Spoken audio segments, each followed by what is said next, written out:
Burn! Hello everyone, we are live right after a quality burn and we are all in the mood to get going with Dungeon World. Sorry for being a little bit later, we had to set some things up, but fortunately we are live here. We're on time. This is the most on time we've ever been. It is the most on time, but still it could have been a little bit more on time. So, I'd like to welcome William aka Hothor. I'm busy trying to contact the burn unit because I need some emergency assistance. For those sick burns. Hothor will be playing Thelonious Polonius, as usual. Mm-hmm. As well, Tracy aka Magic Coffee Queen. Hello? Ooh, very quiet now. Also trying to unwrap a lot of things. Not me. Okay, I'm gonna try and get your audio a little bit up. Okay, as well, Fub, aka Hazel. Hello. And of course, finally, our resident sadist, Jexus, aka Alain, ready here to torture us as the DM. Jexus, all up to you. Yeah. I want to know what love is. No, I want to know your bonds. Because I I could keep also level up. getting them. Oh, you can level up. Have you done so, or are we gonna waste time and do that now? You said that I should save it for the next stream to waste time. And in that case, I was a genius, and let's do that. Wow. So add one to one of your stats. That will Choose be a new- Charisma to 18, gives me a So plus that's a 3. +3. Nice. Add a new class Advanced move. move. Yeah. Which will be a little help from my friends. When you successfully aid someone, you take +1 forward as well. Right. And also, Deduct 7 XP. well, a bit more than that. 7 plus your current level. Hold on. I was at 11. That is 10. Yeah. Okay. And I think you completed the bond last time. Yes. Thelonious Polonius, I think we crossed off. Yeah, the fact that I was supposed to be the butt of your jokes and that you feel sort of sorry for me now. Yeah, for which we made the new bond. Polonius and I have both lost our homes to fire. I will take pity on him. Okay. Okay. I'm gonna write these. I'm gonna write these down. Does this work? Of course not. Alright. Sorry about this. Right. There we go. Such pro GMing. Yeah. Oh, come on. Right. Kill Hazel. We've been waiting for 50 minutes. Is everyone ready? Yes, I'm ready. I'm completely ready. Oh God, let me just. Look, I didn't know I had to write stuff down. This game usually doesn't make me do anything. Alright. Alright, yeah, so yeah, I got that one. What's the next one? Oh yeah, okay. Bond. When we're in trouble, Cass will defend me. Mm-hmm. Which I have done Yes. routinely. I put forward a motion that bonds like that feel a bit like cheating. Oh, and I'm Cowardly. explicitly, it's explicitly stated in the book that you are allowed to do so. Fair enough. And of course I could change it if needed. And I had one. I will follow the orders of my Dark Lord Stormageddon. Didn't your mic cut out? Yeah. I will Cut out. follow the orders of my Dark Lord Stormageddon. Alright, cool. Next one. Hazel. One of my bonds is Polonius knows incriminating details about me, Mm-hmm. which he does. The second one is I want to take Judge Thatcher down a notch. Alright. And the third one, which is new for this session, is that Hazel feels the need to protect Stormageddon from whatever fate has befallen the babies of Fishling. Oh, very appropriate. Very direct. Yeah, nice. Cool. And you did not level up, or? I did level up in the session. All right. What is your new move? Did I? It doesn't Cautious. really matter. Ah, yeah. Right. Cautious. When you use Trap Expert, you always get +1 hold, even on a 6-. Cool. All right. Cass. Please tell me your bonds. Yes, my bonds are Polonius's misguided behavior endangers their very soul. All right. I respect the beliefs of Polonius and hope they will someday see the true way. Okay. And I am distrustful of Avarius and need to protect the group from him. Okay. What could go wrong, right? Yeah. Okay. And last but not least, Me. Polonius. I resolved the bond last time, which was Baldric has insulted my deity. I do not trust him. We agreed that it was because Polonius himself was having a bit of a a crisis of faith. Yeah. So he wasn't in a position to, do anything along those lines. Mm-hmm. So I've changed that to Avarius has insulted my deity. I do not trust him. All right. Just every time someone has insulted my deity. Yes. I have the other one is Baldric is in constant danger. I will keep them safe. All right. You've got a lot of defenders, Baldric. And It's quality and character that. and then the last one is Cass is as of yet unknown to Men of the Cloth. I will have her name sung from here to the setting sun. Right.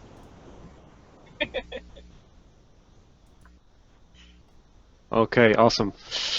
So last time you managed to finally get out of that annoying town of Hampton upon Avon by setting it on fire, which is always a good idea. Grabbing some horses and running away. Hold on, we didn't set it on fire. Technically, you set it on fire. Or, okay, Technically, the guards set it on fire. Let me rephrase. You didn't do anything to stop the fire from spreading. Okay, that's The guards were correct. too busy Heroes. running- The guards Yeah, were trying- because the That's city called a guard distraction. was after us. Look at them arguing amongst themselves. It's too easy. The guards were too busy trying to shove their pointy things at us. Yeah, and so I think the most memorable thing about that night was indeed, apart from that, was camping on a hillside and being attacked by some really bad men in rags who didn't really, know how to fight and do anything, but they tried anyway. They got horribly murdered. Again. There's a lot of dead people in your wake, by the way. Just You saying. should stop attacking us. They were Especially carrying being some surrounded sort by dead people. I think you tried interrogating one, and then sort of failed. And I mean, Let's skip over this point. oh wait, you Let's spoke move on to with the next dead. point. No, yeah, Baldric tried interrogating and then killed the guy, and Cass spoke with the dead. Slander. And by the way, Ghost, yes, their characters can die, and I'm hoping to achieve that in one of the following sessions. hence why I took the spell Resurrection. No, characters can most definitely die. They have a number of hit points, and when reduced to 0, they need to sort of do a special roll in which they face death. And if they succeed, they can get back up. If they don't succeed, then they die for real. And if they have a partial success, then they have to accept an offer death makes them, which could be anything that I make up, which is pretty cool. But yeah, so you spoke with the dead, and it turns out that there was a notice on the notice board in the little hamlet of Fishling that said that what was it again? The Lords of Light were gathering babies and paying for them. So yeah, that's a thing now. Let's see. I think you you got to Fishling and spotted a large camp about a mile away from the village, with some some flags, and everything was in white and stuff like that. And I think you also entered the village and noticed that it's just a crap village, really. It's a fishing village where everything's muddy and brown, and the people are sort of grumpy and not really friendly at all. And it's got nothing to do with the village of Innsmouth whatsoever. There's no fish people here yet. And I think we left off as you were about to enter the inn called the Dick and Pickle. Mm-hmm. You're welcome. Yes. So yeah, let me set the scene, right? The Dick and Pickle is probably the shiniest building in town. It's the most, probably the building where most of the people go at night to drink their sorrows away and spend their hard-earned cash from the sale of fish and whatnot in other villages around, from marketplaces, etc. Where all of the other houses and buildings are more like shacks, this is the one that's actually a building. It's still made of wood, but it's the one that's most straight and instead of sort of slanted. I'm picturing one of those like Louisiana type houses, the stereotypical things on like. Yeah, that'd be cool. poles. Yeah, sort of like the you have in the French Quarter in New Orleans, right? That's the stuff. Yeah. Yeah, there's something like that. And then there's this sign, and on it there's a picture of something in a jar, and the title of the the name of the inn's on there as well. It's called the Dick and Pickle, so you can imagine what's in the jar. So what do you do, guys? Wow. Dick in the early century sense, in that it's like giving somebody a stern talking to, right? Yeah. It's a man looking sternly into a jar. Mm-hmm. Of pickles.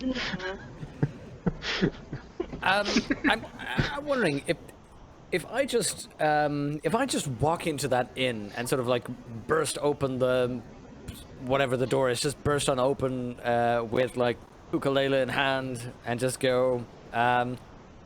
What, this was Fishling, right? Yeah. People of Fishling, your bard has arrived with entourage. How do they respond? So you're gonna do that? I'm gonna do that. Alright, cool. So, I'm not sure. Is there a move for that the bard has? Not particularly a move, but my race does say when I first enter a civilized settlement, someone who respects the custom of hospitality to minstrels will take you in as their guest.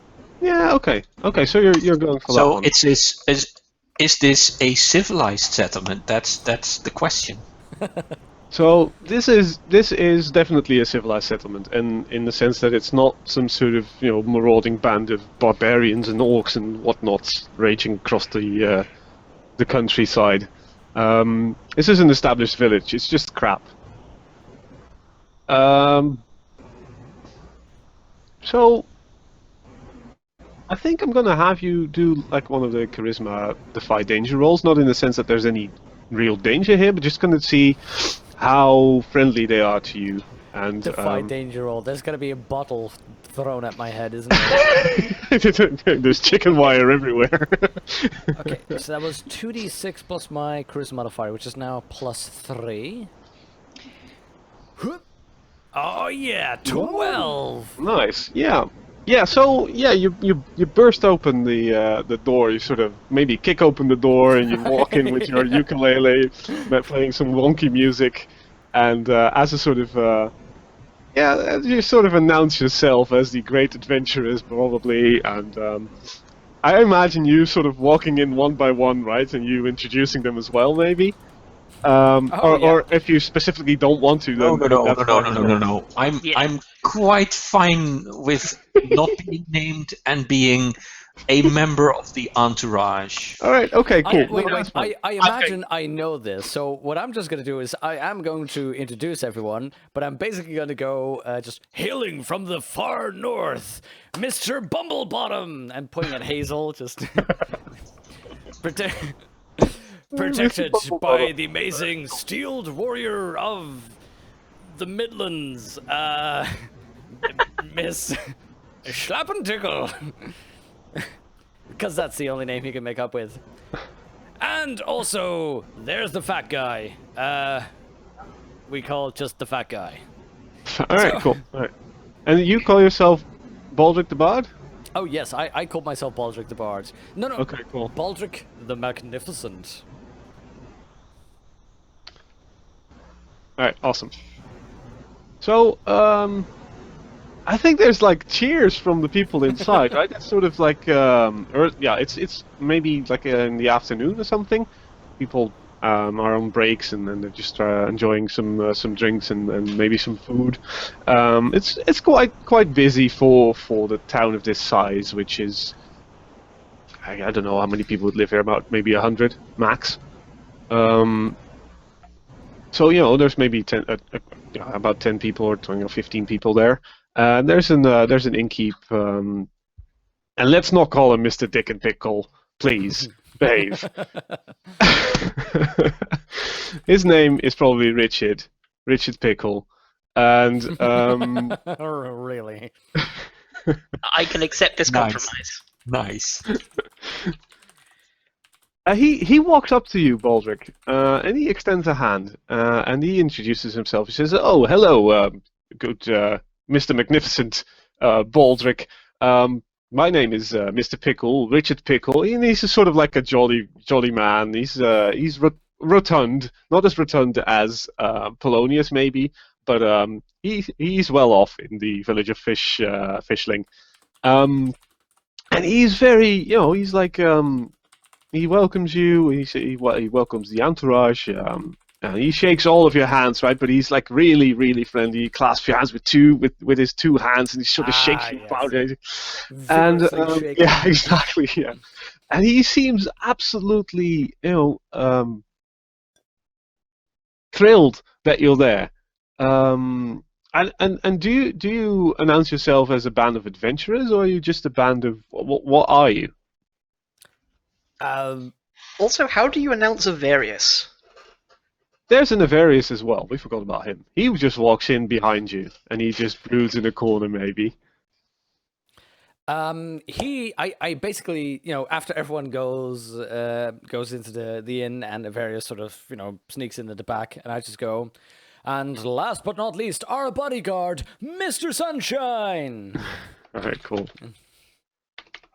Let's have him. Let's have him for sort of scene setting when you sort of all one by one enter the inn, and then when Polonius is in, the door closes, and just a bit longer than you wait just a bit longer than you'd expect to be waiting for someone else to enter from the entourage. The door sort of bashes open, and in you see this dark hooded figure of Avarius brooding in the doorway.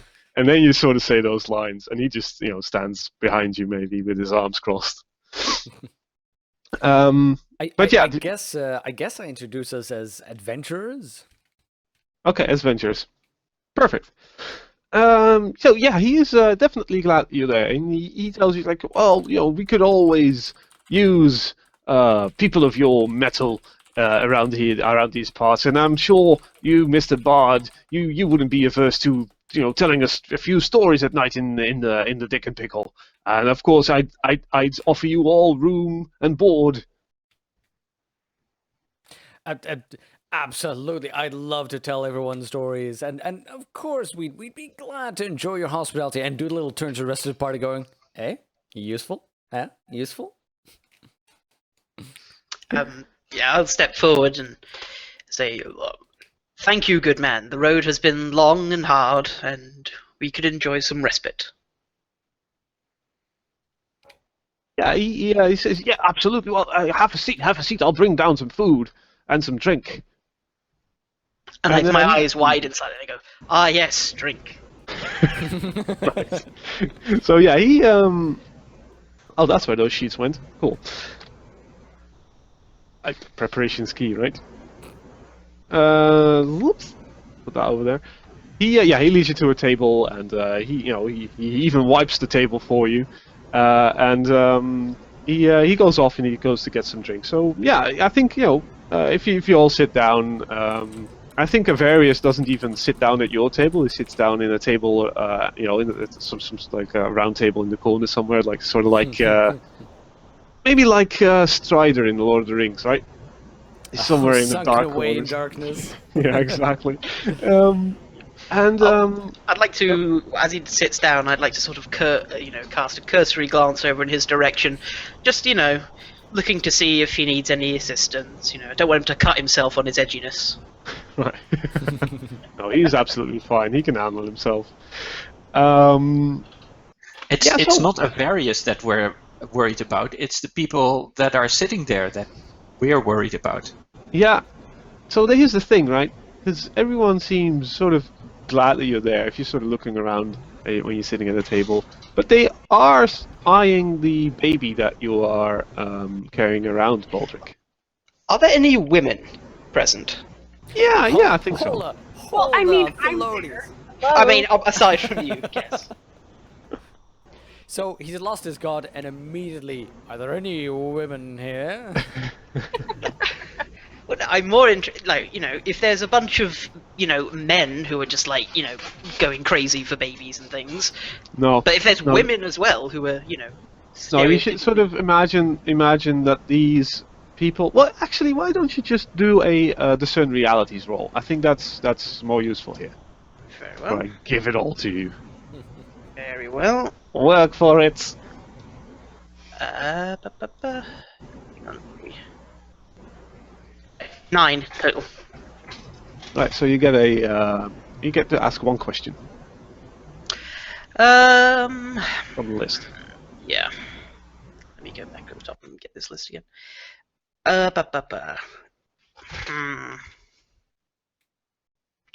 Who's really in control here? That's a good question. I have no idea. No, I think for now, you guys are in control. You notice all these people sort of eyeing you, and they are not eyeing you because they want to harm you. They're eyeing you because maybe they see something in you that they could use. And also, there's this. Yeah, like I said, they're all sort of looking warily at the baby, right? And Warily? as you've. Yeah, because as you've found out from the. That's not the word, is it? They're being wary about the baby. No, where it is. Yeah. Oh, it is. All right, cool. No, I just imagine a baby just scowling at everyone. Like, we're just sitting there and the baby just goes, Yeah. No, Stormageddon's fine, right? Stormageddon is a happy chap. I was confirming about how they're reacting to it. Yeah, so Warily, okay. I think you figured out from the bandit that that Cass interrogated. You know that there are babies disappearing from Fishling, and you've heard that the Lords of Light are offering money for babies. So I think you could sort of figure out that these people are sort of scared. Mm-hmm. And now that they've seen a baby here, they might be afraid that something might happen to it.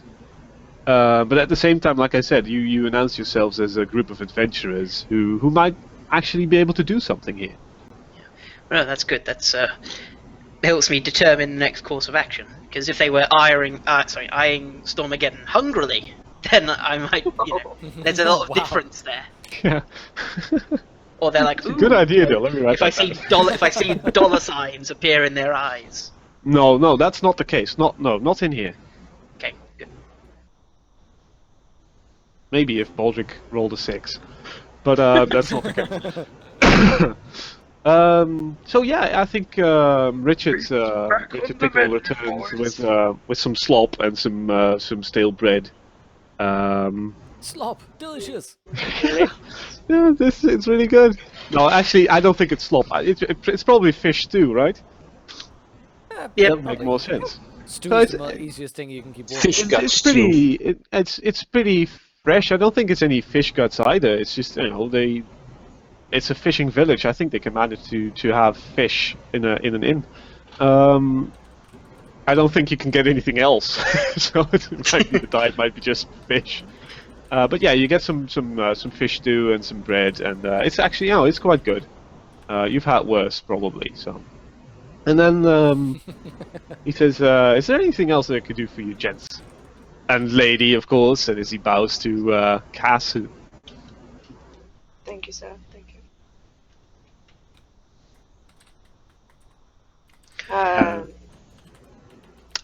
No, thank you, good man. I think we should be good for now.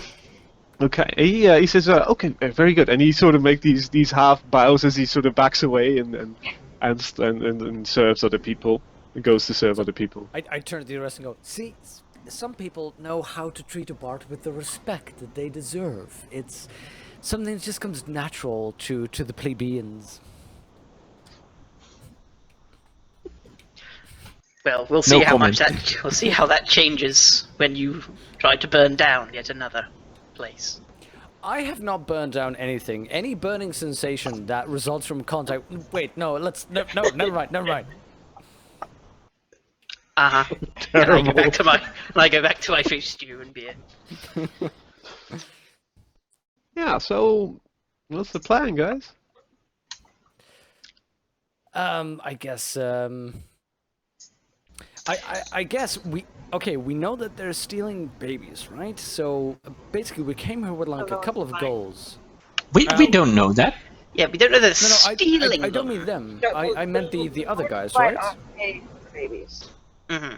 Yeah, but we don't know the circumstances. Like, are they sneaking in under the cover of darkness and taking them when they're not looking, or are they barging into people's homes and kicking down the door and ripping them from their mothers, of their mothers' breasts and all the rest of it? So I think we need to sort of put the feelers out, try and discern what's going on here.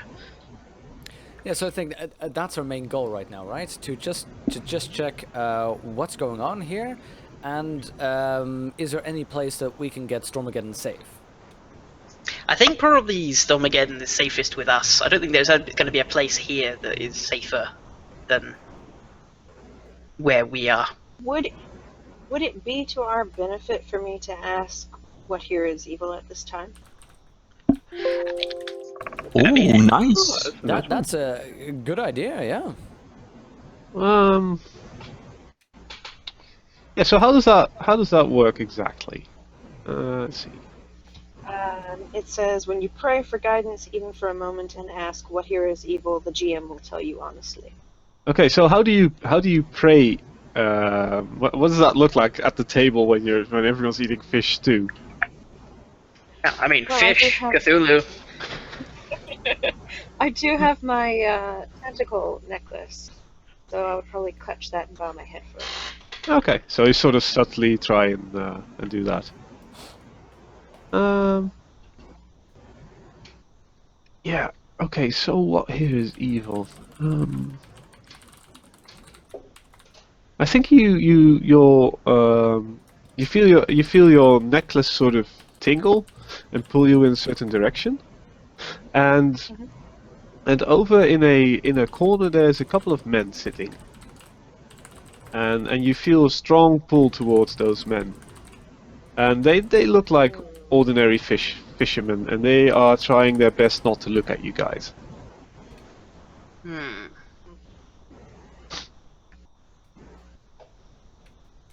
Okay, so only you know this right now, right? Yeah. Yes. So I would start eyeing them slightly out of the corner of my eye. All right. I think I guess we could just call Richard over to the table and basically go. When he's there, we can basically just ask like, okay, so here's a crazy thing. There's all these rumors going around about Fishling. I mean, are any of them true? He said you see him sort of look around, like sort of being shifty, but very obviously being shifty, of course, because he's not that good at hiding things. He sits down, right, and he does that sort of like William Riker from Star Trek sitting down with the arm. He's just The arm to the side, the leaning in the over. chair. Yeah, and he says, "Well, Baldric, if I may call you Baldric, Of course. Can I call you Richie? No. sure." Dick, can I call you Dick? My mother used to call me Dick. No, he says, rumors, right? Well, you know, what's in a rumor, right? They're probably all true, Baldric, to be honest. And he says, there's these people. You may have seen their tents. There's this one guy who calls himself the Lord of Light, and this whole band of I guess you Brothers? could call them soldiers. They call themselves the Lords of Light, which is terribly confusing because you never know who they're really talking about. Because if you say it fast, and it sounds Lords and Lord, and it's not something a mistake a GM would ever make in the last session. So, but he says, yeah, and so they they came into the town, and they with a couple of them, like 6. And they walked up to the notice board and they started nailing down a notice. And they said that they would offer people money to a lot of money to give them their children. I take a quick peek at Stormageddon. Yeah, I don't think he notices you. He just keeps on rambling, sort of. And he says, so yeah. I would never do such a thing, sell my children. Of course, I mean you surely wouldn't either. I think, Baldric. But you know, this is a fairly poor town. There's people who are desperate, and there's people who need money to survive. And you know, you can always make more children. So why not sell the ones you have, and get rid of them, which is what people did. And now we have no children anymore in the village. Yes, so that's one of the rumors, I guess. So wait, also, everybody just sold their children because they're poor? look, I like I said, I would never sell my children, right? But like I said, there's people who would sell their children. Do you have any children? And he looks at you and he's like, well, not anymore. And he starts to cry a little bit, it's like a couple of tears. No, it's fine. There's no, no. But And what? If I may ask, what happened? he says, well, one day, my two daughters, they went off to to play in the forest like they do every time. One night they just didn't return, and we tried looking for them. We couldn't find them. How long ago? And he lays his sort of his head on Baldric's shoulder, and he starts crying, and there's sniffling snot as he really starts sobbing uncontrollably. When did this happen? Baldric just goes, "Stay strong, Wally. Stay strong, Baldric."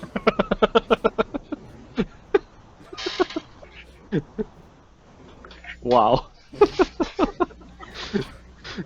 Yeah, no, I'll. Sorry, no, Cass was. I interrupted Cass.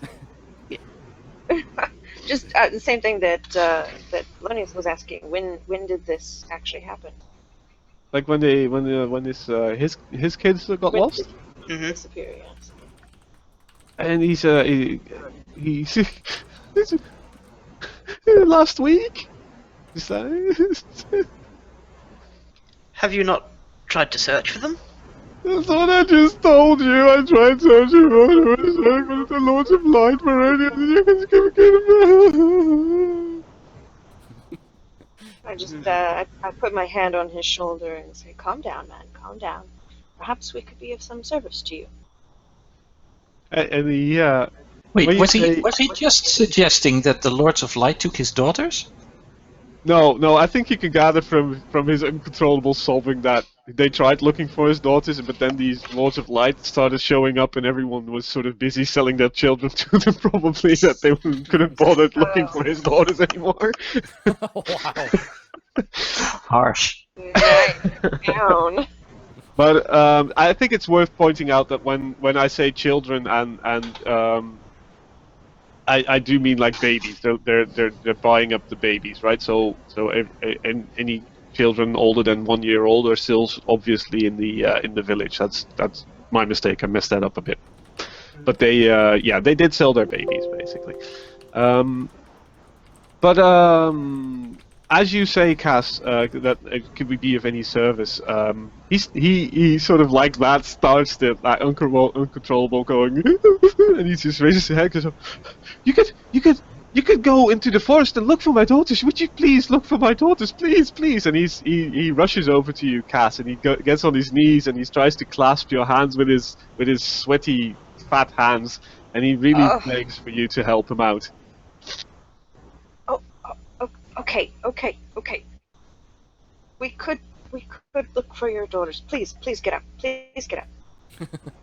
Stop slobbering, man. He does so. He gets up and he's going yes, and he pulls out like a really like dirty hanky and he's just blowing his nose. And How did I know that was gonna happen? so yeah, he looks you in the eye and he says they went to the forest in the east, and I think you saw the forest when you rode in, right? You're on the coastline, and the little hamlet is in some sort of like a small valley along the coast, and the tent camp is sort of straight behind that, and then if you sort of approach it from the south, and you look at it, and to the east, there's quite a big forest.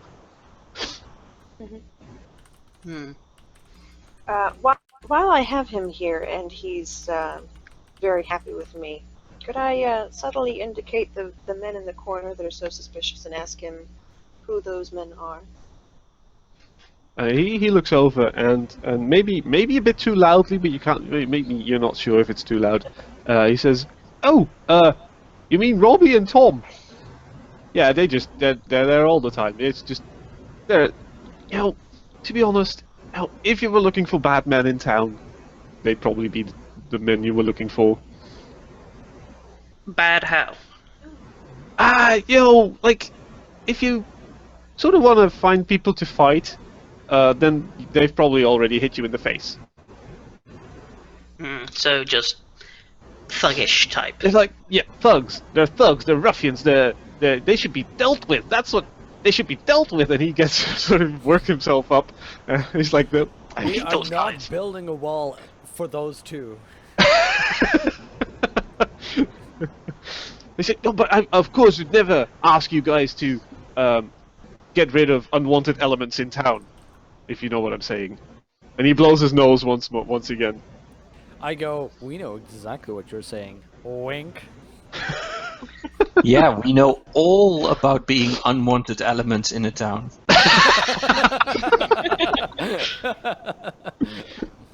He says, so yeah, but like I said, please, can you help me? I can pay you guys. Find my daughters, please. We'll take the job. Hazel being all What about did you say? all about the business. He wasn't killed? Yeah, cool. Richard offers to give you the appropriate number of rations that you need to for traveling to the forest and then sort of staying there if you need to and returning. So you don't need to worry about that. He just gives you a bundle that's enough for you and your party members. But he also says, well, We should probably get a description of his children, by the way. What? Sorry. We should probably get a description of his children before we go running off into the woods. Yeah, he says, well, they're typically fishling children. They've got blonde hair and blue eyes, and their mother died. And he starts sobbing again. Okay, I just want to verify, maybe a strange question, before or after giving birth. Hold on. For how long have the children in this village all been girls about yay high, blonde hair, blue eyes, looking identical? What do you mean? mean, He doesn't understand your question at all. I mean, do all the kids have blonde hair and blue eyes over here? Yes? He's really puzzled by that question. He doesn't understand why that'd be weird. I turn to the rest and go, we could also get out? I heard there's some lovely ruins up north. Yeah. No, I'll turn to him and I'll say, how is their mother taking this? Their mother died. And he starts sobbing again. Okay, I just want to verify, maybe a strange question, before or after giving birth? He's in this middle of a sob going, and he blows his nose really loudly, and then he says, after! Just checking, just making sure. Man, you are really torturing this man.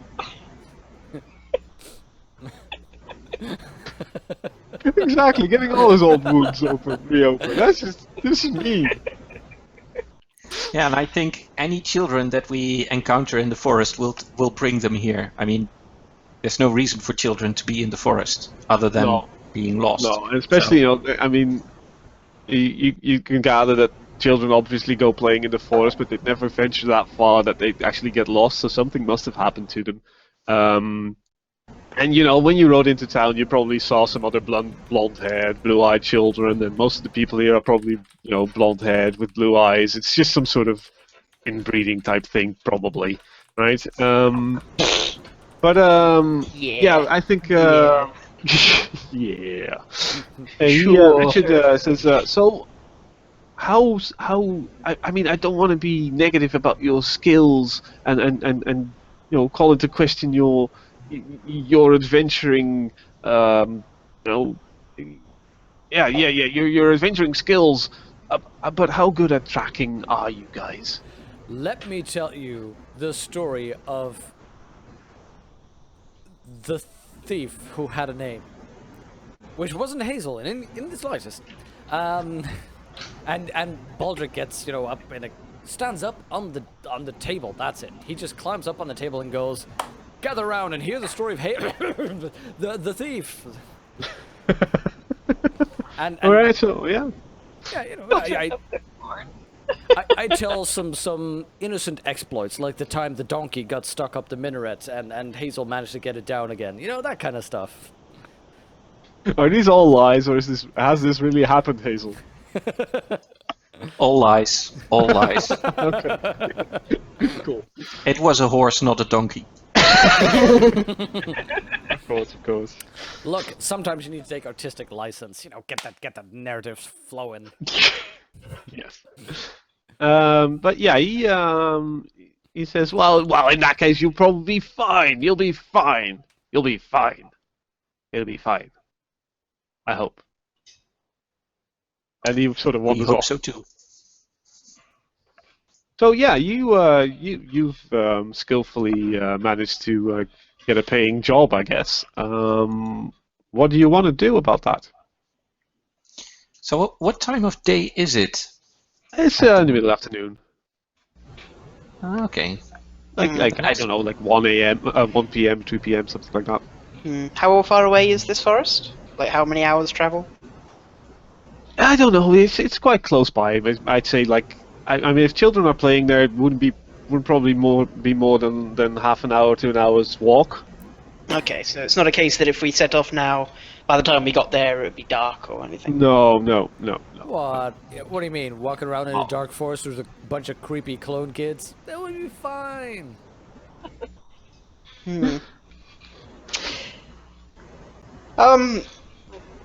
We should set off now, or do we wait until morning? I think Maybe do a quick look around today, and get back before it gets dark, and then set out in earnest tomorrow. yeah, we could do a scouting mission. Yeah, I guess so. Just to check and see what's up. Yeah. Okay. Okay. Cool. So Yeah, if we go out on the scouting mission and we find a very interesting and promising lead, then we can just follow it up then and there, or if not, then we can do the proper expedition tomorrow. Exactly, we don't have to decide now. So are you taking Stormageddon with you? Oh, yes. Yes, we're not leaving him anywhere. I think we can rig some kind of sling that we can use to carry him with us. Okay, cool. Which Baldric will carry. Goes without saying, I guess. Yes. All right. No. So yeah, I you know, if you want to set off, then that'd be fine. I think. Oh, yeah. Go ahead. Yeah. I was going to say that when we were walking into the town, Yeah. were there any, like you said, all the buildings are fairly sort of, dank and just, Yeah. around. Was there not anything that looked like maybe somewhere where a leader, an alderman, a mayor might hang out, or No. no sort of more important looking building? Not really. But I mean, why don't you do a spout law check and then see if we can figure something out? Okie dokie. And that's just based on intelligence, yes? Yeah. 7. 7. Okay. So yeah. Yeah. There's no. It seems that there's no obvious place where an alderman or a mayor or something like that would live. So they probably arrange the town matters in a different way. Probably an angry mob. That's probably it. Yeah. There's torches and pitchforks all around. Mm-hmm. Brennan makes a good point, though. We do need to make sure to involve Avarius and demand he comes with us. Oh, no, we don't. Well, yeah. Well, you, Baldric, promised Avarius that he'd be paid in knowledge, right? Instead of money. So Look, I why can't don't be you? held responsible to Why remember don't my you? promises. Why don't we have a little scene between? I think it'd be Baldric. He's the one that hired him, and he's also the one that doesn't actively hate him. Why don't we have a little scene between you and the various, and where you sort of tell him what's up? Sure, could do. We also have to take care, of course, that it is nearing break time, so... Yeah, well, we finish that up, and then we can take a break, and then we sort of fade screen and come back, and we're at the edge of the forest. Yeah, sounds good. So... So yeah, so Varys is sitting in the corner, right? Doing the Strider from Lord of the Rings thing, where he's brooding and keeping an eye on everything. So basically, Baldric just approached him, does one of those, "Hey, buddy, you doing good?" He's puzzled by your question. Why would you? Sure, yes. What's going on? Good. Okay, so here's the thing. You know that there's loads of babies missing from here, right? Or children or kids or whatever. He nods. He says yes. Interesting. So, thought you'd like that one. We have been asked to find these little, whatever you might call it. Strange thing is, they all look alike. They're all blonde, blue-eyed, creepy little kids. I mean, probably creepy. Who knows? Kids are creepy anyway. In any case, we're tasked to find them, actually. Okay. So, how's about you join us all? We're gonna go out and explore that thing a little bit. And who knows, maybe tomorrow, hopefully find the kids, figure out what happened, figure out why they're all, blonde, blue-eyed, and fairly creepy. Okay. Good. That's fine.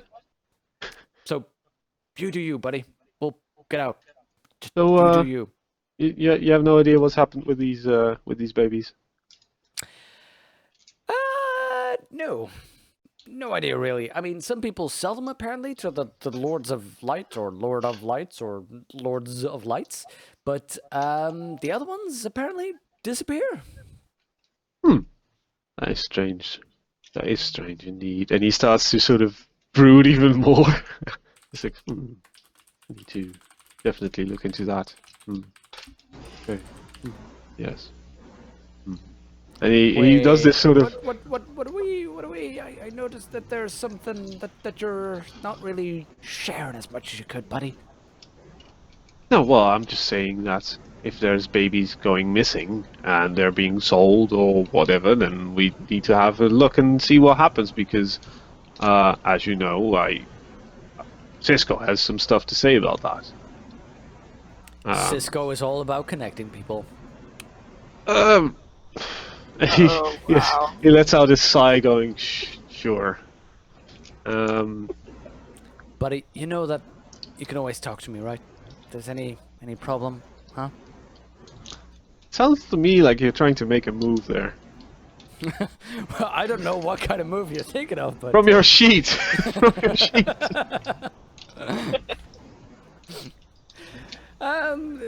Could do. Depends on what we're going for here.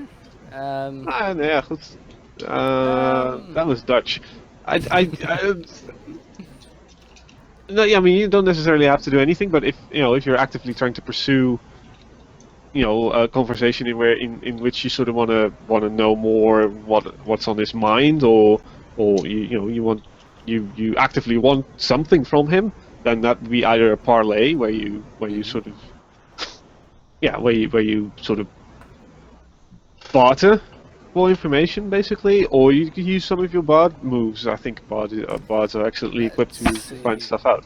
Well, And there's a- in the other hand, you don't really care about all this, then we sort of just fast forward to interesting bits. Other interesting bits. No. I do want to ask him one thing. While I'm trying to cheer him up, I just sort of pat him very awkwardly on the shoulder, like he's just sitting there, clearly doesn't care for it, but Baldrick's still gonna go like, try and pat him a little bit, and I'll go, hey, buddy, what are you really feeling right now?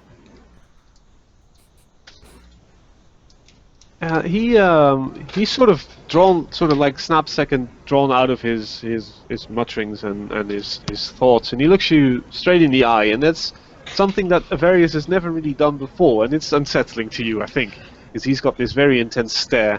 I let out a tiny little yelp, like, Yeah. He says, "Well, Baldrick, I'm feeling quite confused.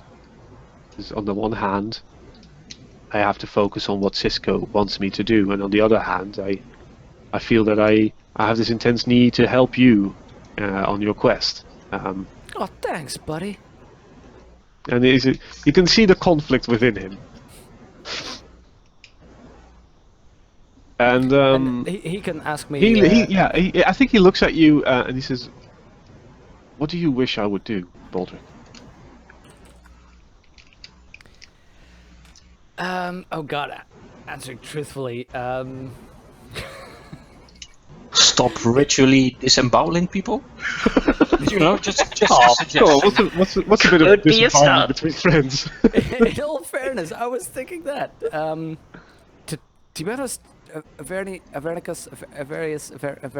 Avaricious, Benjamin.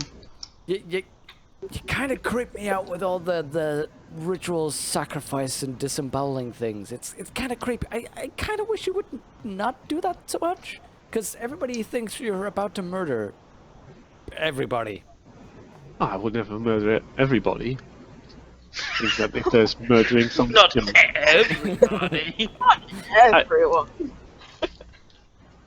You see even more conflict within him. He's like, well, this is what the teachings of Cisco tell me to do. Is whenever a wicked man or wicked woman is being wicked, then there are certain protocols that need to be followed. And I would never actively harm you and your friends, Baldrick. And I do apologize if this has been unsettling to you. But I'm not sure if I can. I have a need, and then he sort of looks you in the eye and says, No. I need to do this, Baldrick. Alright, I'm just gonna say that we are going to a wood in the middle of nowhere where no one can see us. Let's just get this done out of the way before it comes to bite us in the ass. Because I guarantee you guys it will. Let's just nip this thing in the bud right now. I'm really, really looking forward to the opportunity where I can use I am the law. I'm just gonna turn around to the guys and just everybody there sitting, give him one of those nervous, and just turn back to Averis and go, okay. Okay. How about you just let us know a little bit more about this knee? When you feel it popping up, just tap somebody on the shoulder. Just let us know next time, okay? And then we'll see what we can do. Okay, buddy? Okay, You good? okay, Baldric. I sincerely apologize if I creeped out anybody. That's certainly not my intention. It's okay, buddy. It's okay. You know, you're a good you're a good you're decent. You're a guy. It's okay. All right. So That is factual, yes. he's a bit uneasy. He's like, you wanna? He's uneasy. Yeah, yeah. No, it's not easy talking about your feelings, Polonius. We're You can't all all just pour a perfectly drink and drink it and pour it on the floor and cry about our little gods. You know, if you're a sort of weird satanic cultist type guy, it's not that easy to talk Listen about what's really here, feeling right now. they burned down my chapel. So I And my whorehouse. so yeah, a various like, well, let's go find these children. I think you know what? You know what? It's about When we find them, we'll try and keep the children alive for now, and let's just deal with the people who took them. Okay? Let's focus on them. Let's focus all that rage on them. yeah, you see this sort of like slight burn in his eyes. He's like, that sounds like a marvelous idea. Kill him! God. So I'm I just think- gonna I go think- join the other people over here. Okay? I think you've managed to successfully increase Avarius's loyalty rating. This was good. So he's got a loyalty of 2 to the party now. Baldric, you fool, I blame you for this.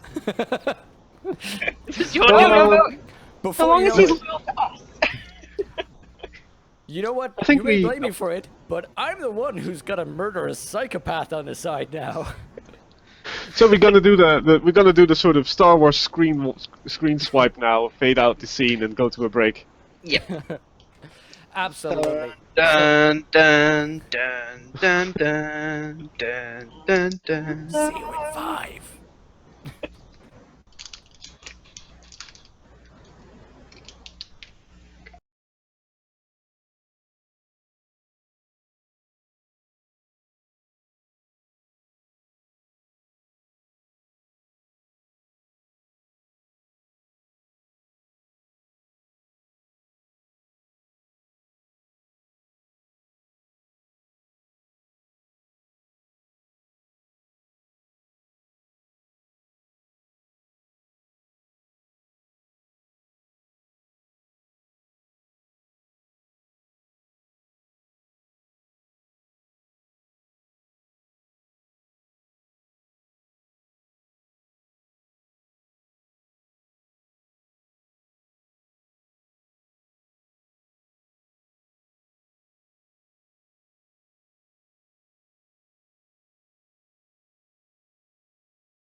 Ooh, I actually one of my advanced Hello, moves. everyone. We are back in the middle of Hothor's rendition of Plague Glorious Plague. Listen, I'm just really happy that I've looked at my later moves and realized that I become basically a deity at 9th level. Wow. Okay. Just imagine everyone. Kill him off before that, then. Just I want everyone to remember that this is a person saying, "I will become a god." So that's not going to end well. Jexus, mighty DM, let us know what's happening, where we're going. Yeah. So I think we did a screen wipe, and the interior of the inn sort of fades out as the edge of the forest pans into view, and we see your group, the 5.5 of you. So yeah, at the edge of the forest. The forest doesn't particularly look any different from any other old forest. There's pine trees. There's some birds making noises, and Just imagine a bird on a branch going, "Ah!" sure. You see maybe see a squirrel squirreling away, and Also screaming. well, These are the screaming woods. basically, Oh god, I nearly choked. Every animal here just goes, "Ah!" You just see a little bunny hopping along and turns to look at you and goes, "Ah!" basically, guys, it's a forest with all the foresty noises and all the foresty contents. So what do you do? Are there any paths leading into the forest? I imagine Hazel there'd is be. displeased. I imagine that there'd be a path there. Yeah. Some sort of like what do you call it in English? I don't know. In Dutch, it's called olifantenpadje. So like an elephant trail. Is that the not real like a translation, hunting but trail? it's sort of like maybe a hunting trail. So something that sort of over time has formed because people kept walking on the same route. I'd assume the two native It's just, speakers might know. just a worn path. Yeah, I like Yeah. elephant trail. Let's call it an elephant trail. Oh god. Oh god, does that mean they're gonna be elephants? Also screaming. you never heard of the North American forest elephant? North American screaming forest elephant. Yes, we have tons of those. But yeah. So there's a worn path going deeper into the forest. Sure. Okay, I want to take a point and look at the ground. Look at the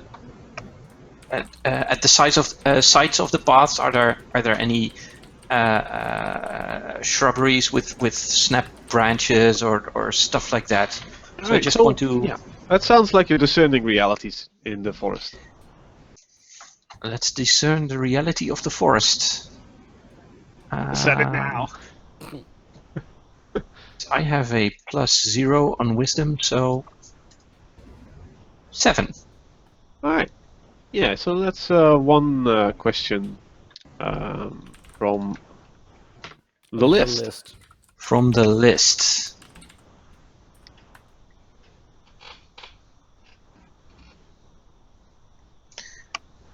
What should I be on the lookout for? Apparently, Yeah. elephants. Elves in the trees. No. It's obvious to you that this bit of the forest, that like the first part, like the first 50, maybe 100 meters into the forest, is basically just a kid's playground, right? It's amazing. There's trees to climb. There's trees that fallen over. You can make huts out of them, and there's signs of that everywhere, basically.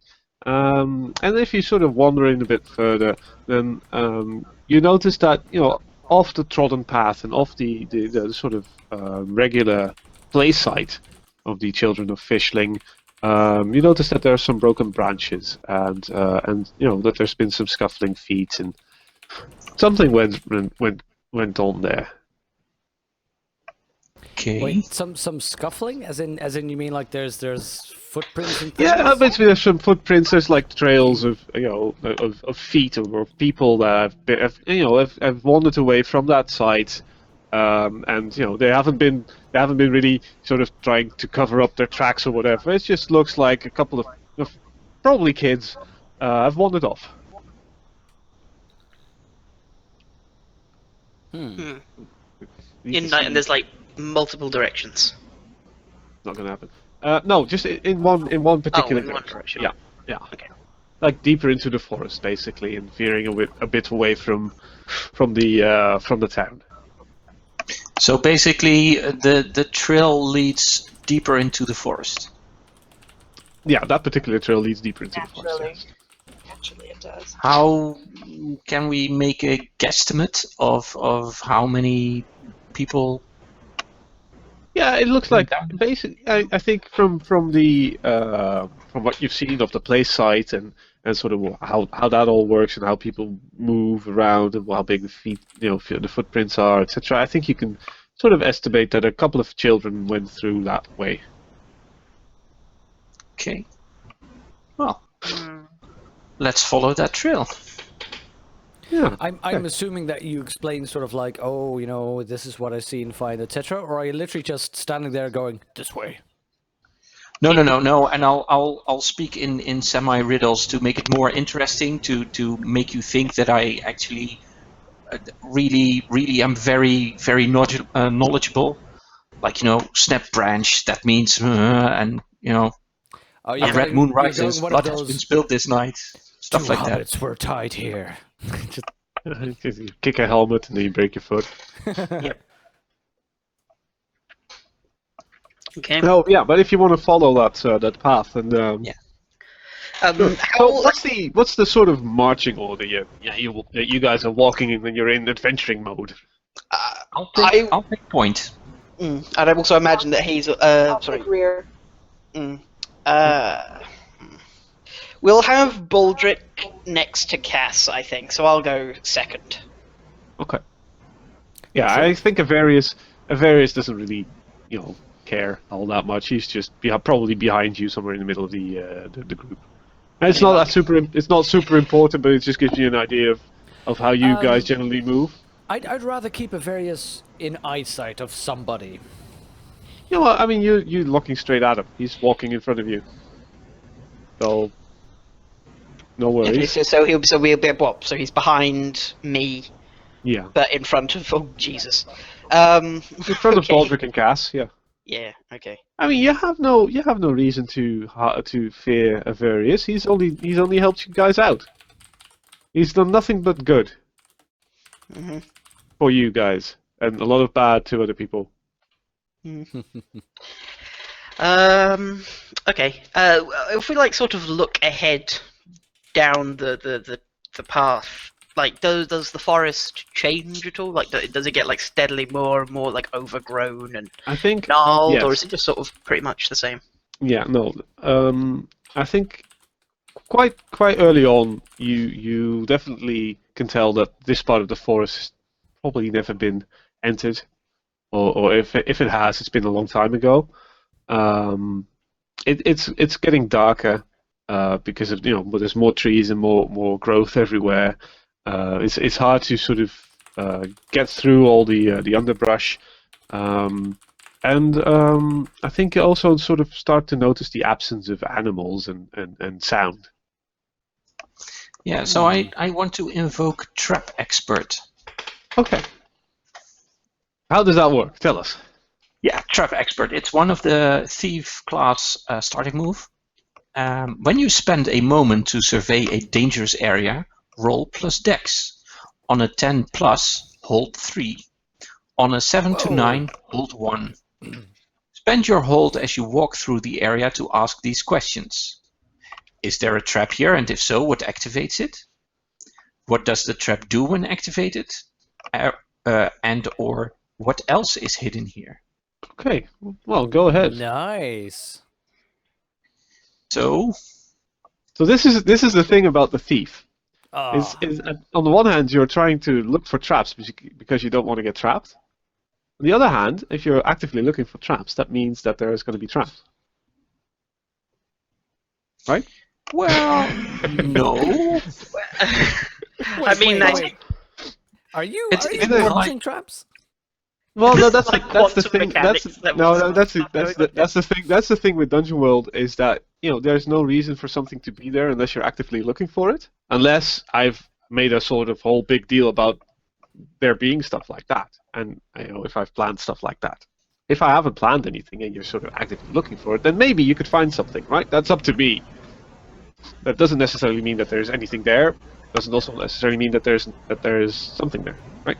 Or No, not but something I there. just wanted to make sure Yeah. to sort of survey the area and not blunder into, I don't know, a mountain lion den or Absolutely, an I ambush understand. or whatever. So, Well, and you know, you're also a cautious hobbit. So when you use Trap Expert, you also get +1 hold even on a 6-, right? Oh, right, yes. Yeah, So indeed. Yeah, but I have a +3 on Dex. Oh, all right. So you'll so it's so an that's 8. So that makes it a 9. Wow. Wow. So you have 2 hold. 1 hold because it's a 7 to 9, and then another because you're cautious.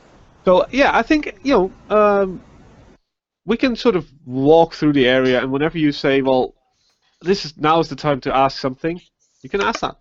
So you have 2 Okay. holds, and you can just choose that whenever, and then whenever you ask one of those 3 questions, you expend 1 hold, and I give you an answer. Okay. So yeah, like I said, the forest is getting hard to sort of traverse. There's a distinct absence of bird calls and squirrels and animals in general. So yeah. Does the foliage look any different? Like, is it like? I want to say, is it like, blackened and like rotted Wilted. slightly? Yeah. I was gonna save that for a bit later, but sure. I think as you sort of go through the forest and it's getting hard, right? To expertly navigate through the forest, but I think Hazel is fairly certain of where to go and follow the trail. I think after like maybe half an hour or something, the forest gets even quieter. To the point where even you can't really hear any leaves sort of rushing in the wind, and then you sort of Hold on. I want to spend one of my holds to ask, what's it in here? And, What else is I hidden want to here? use Yeah. this moment So- to, when it's completely quiet, to cough awkwardly. Just a little bit too loud, like, and you just sort of hear it sort of not Nice. echo. It Yeah. bounces around a little bit. Yeah, so Exactly. let me finish my description and I'll tell you what else is hidden here. The ground starts to the moment you sort of realize that there's an absence of sound apart from your own footsteps and loud coughing noises, you've sort of realize that you've been walking in the sort of a barren forest for a while now. The ground is sort of brown and decaying, and the trees are all there's just tree stumps basically. With there's still just trees. There's just no leaves. It looks like they're all sort of dying or already dead. Yeah. So what else is hidden here? Oh, Sorry. go ahead, Does that Robert. mean that it's because there's like no like canopy cover? Yeah. Does that mean that it's a lot lighter here? Like it's a lot Yeah, brighter? yeah. I guess so. Yeah, definitely. Absolutely. It's what it'd be like 4 p.m. or something, and it's in the summertime, so it's fairly light. And then the weather is nice. So what else is hidden here? I think as you sort of walk through the forest and you're sort of moving cautiously, you notice that there's a hole in the ground, right? In the sort of the path that you were following, the sort of trail that the trail of the children you were following. Yeah, there's a hole, and it's not really hidden, but it's just difficult to see because there's all these dead leaves on the ground, and so I think you just managed to stop just in time before you fall in. Okay. Yeah. Does the trail sort of go? I bump To the into hole. somebody because I don't get what this is. Yeah. Does the trail continue, like to the hole and then abruptly end, or is it carry on? Yes. Yeah. Okay. Yes. I So probably. the trail continues past the hole. No, no, it stops at the hole. Okay. I'll shoot Cass a glance of. Do you remember what happened last time we tried to go down a hole? The Children last down one a should have hole. been down a hole. Yes. I think we're back into Jax's psychotherapy territory again. Look, it's not as if I'm making this thing up as I go. I made it up last time. Right. So I'm going to sneak a peek over the edge. Yeah. How big is this hole? Like How big is this hole? Yeah, like diameter wise. It's just basically it looks like a hole that someone fell through, right? So it's sort of like the roof of something gave way. Oh, It's so person-sized, yeah. It's a cave in essentially. Yeah, it's a a gap that someone fell through, yeah. Or someone's. Okay, Well- but how deep was that gap exactly? I mean, if we look down, can we see like flooring, or is it like really? Well, let's have Baldric look down the hole, shall we? Yep, Didn't Hazel- I'm gonna lean over and just, I'm sort of. I'm discerning realities. I just sort of yeah. we're not like getting Baldric near that hole. Yeah. So Yes, in that yes, case, I yes. imagine I'm just walking towards it, going like, "Ooh, can I just?" And somebody just goes, "No." And I grab that. Yeah. Why don't you come all the way over here, Baldric? Look at that tree. It's a While nice also tree. carrying the baby. Let's just remind you of Is this. that a large? Is that that is a large, isn't it? So yeah, anyone but Baldric do a. I think it's Hazel probably. He's the Wow. first one to spot the hole. Just do a discern realities again. That's roll plus wisdom. Yes. I have a 0 plus 0 on wisdom, so. Oh yeah, I'll mark XP. Yeah, you get the mark XP for this. So Wow. anyone who's sort of new to Dungeon World in chat, if you don't get a 6+, so if you don't get a 7 or higher, you mark XP, and if you have enough XP, you get to level up. So that's the way leveling up and sort of character development works in this game. That's why Baldric is such a high level right now. So, can I look down the Well, the thing is, when you fail a roll, I also get to invoke some moves of my own. So let's do that first, and maybe you get to. That was hoping. No. Freaking pass off.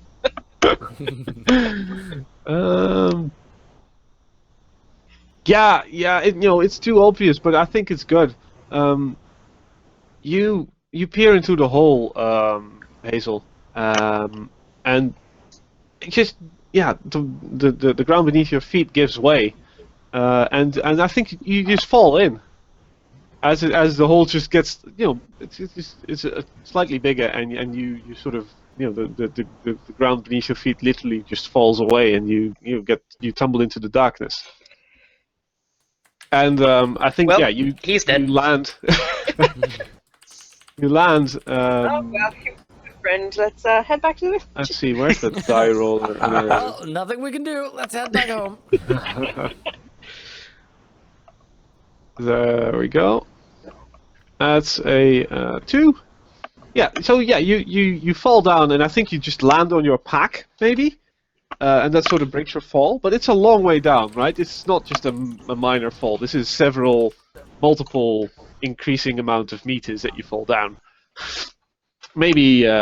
Wow. That's. I think you're very lucky. You're a halfling. It's about 10 meters down. 10 meters? Yeah. Holy moly. Yeah. But through some sort of luck of, some sort of halfling luck, I guess, you managed to almost get away unscathed, really. Nice. Yeah. So I will probably, because I'm more or Wait, less. sorry, did you roll for damage for me?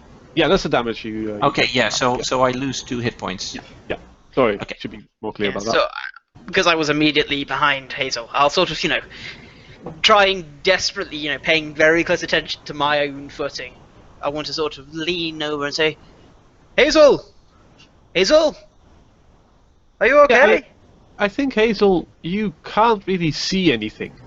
It's pitch dark, and the only light you see, as you're probably lying on your back, is the sort of circle the ground that gave way, and maybe Polonius's head, but you can't really see his head either. It's just a sort of dark blob.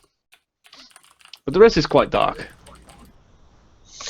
Are there any sounds here, except for the echo of Polonius' voice? I think what you heard when you fell down was just your own thud on the ground, and that's sort of echoing through the area where you are right now. And then when Polonius shouts down, it's almost difficult to hear what he's saying because it's just echoing that much. So this is a really large from the sort deep. of cavern. It's quite big, probably. Okay. So I'll shout up something like, "Oh, I'm still alive," but it's very deep here. Austin Powers style. I'll get up and check the ground. Did I land on anything or just bare ground? I think what you feel is ground, is dirt, basically, obviously, because you just fell down. But if you sort of start scrambling more and start feeling a bit more, you feel that it's nicely carved stone. Nicely carved stone. Yeah, it's very smooth stone. Okay. Whoa. Yeah, so it's No not children's bones, Byronic. Not yet. That's the next room. Yeah. Actually, that He was what finally I was got us worried into a about. dungeon. I just wanted to make sure. Yeah, you fall through, and the next thing you hear is a squelch. Yeah. I'm setting horrible precedents for myself. Jesus, it's hard to live up to that, man. Oh, it's fine. You just managed to finally get us into a dungeon.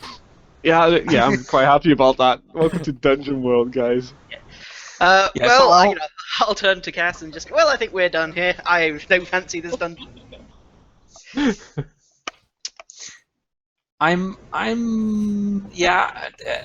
Vanin says, "Do you have adventuring gear or torches or such?" Yes, I do. I'll scratch off adventuring gear, one use of adventuring gear, and light a torch. Yeah, so you replenished that gear last time when you were in Hampton upon Avon, didn't you? Exactly. I Yeah, have that's 5 adventuring gear left, so I'll make that a 4. Hazel was the one person to do anything of worth. So the adventuring Yeah, gear funny. for people who are new or forgot is quite a cool novel idea. Is that you just have a pack with you that contains mundane items that you need on your adventures, and whenever you feel that you need something, you just take it out of the pack. You expend one of the uses, and you have that now. So Hazel pulled out a torch, which apparently was in his adventuring gear. So yeah, well done.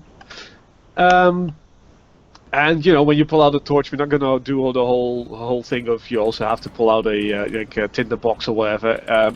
If you pull out a torch, yeah, you also have the means to light it. That's fine. I'm not gonna be, gonna worry about that. So yeah, if you light the torch, then basically what you see, and I don't know how much light a torch would give, but you could probably see like 10 meters in front of you and up and to the sides, something like that, maybe 15 meters. Let's make it 15 meters, which is just enough. That's a very bright torch. Is it bright? Okay, let's make it 10 meters. Yeah, torches are generally just pretty close by, actually. Okay. Yeah. Well, Yeah. I just wanted to let's make this a very good torch, and I wanted to ensure that you get to see how big this place really is, and you can see from side to side, and it sort of looks like you've landed on a very big carved staircase, and you are standing. You are standing on one of the steps, and a step is about 50 meters wide, and maybe like 5 meters long. And So you can basically, see- you could have a whole hobbit house, a whole halfling house on a single step. Yes, this is huge, and this goes on like all the way sort of down, and then all the way sort of back up. And, Okay. and I think if you sort of look back, then you can see that there's been a giant cave in, and you can't really go up, but you can certainly go down. Well, what are the sizes? I mean, I know that they're sort of long and big, but what are the sizes of the steps? Are they like human-sized steps, or are they giant-sized steps? Like, I think Hazel would maybe have trouble traversing down. They're quite big, but they're not that big that you actually have to climb them, right? Maybe Hazel maybe Hazel would have to climb them, but you guys wouldn't really have any problem. You could just hop down and sort of step up. They'd still be sort of bigger than usual. Yeah, definitely, yeah. So it's not dwarves then, because dwarves are only slightly taller than hobbits. Halflings, sorry, I should say. Legally distinct, but similar to. Yep. So these aren't dwarven ruins. I will spend another of my holds from Trap Expert and ask, what else is hidden here?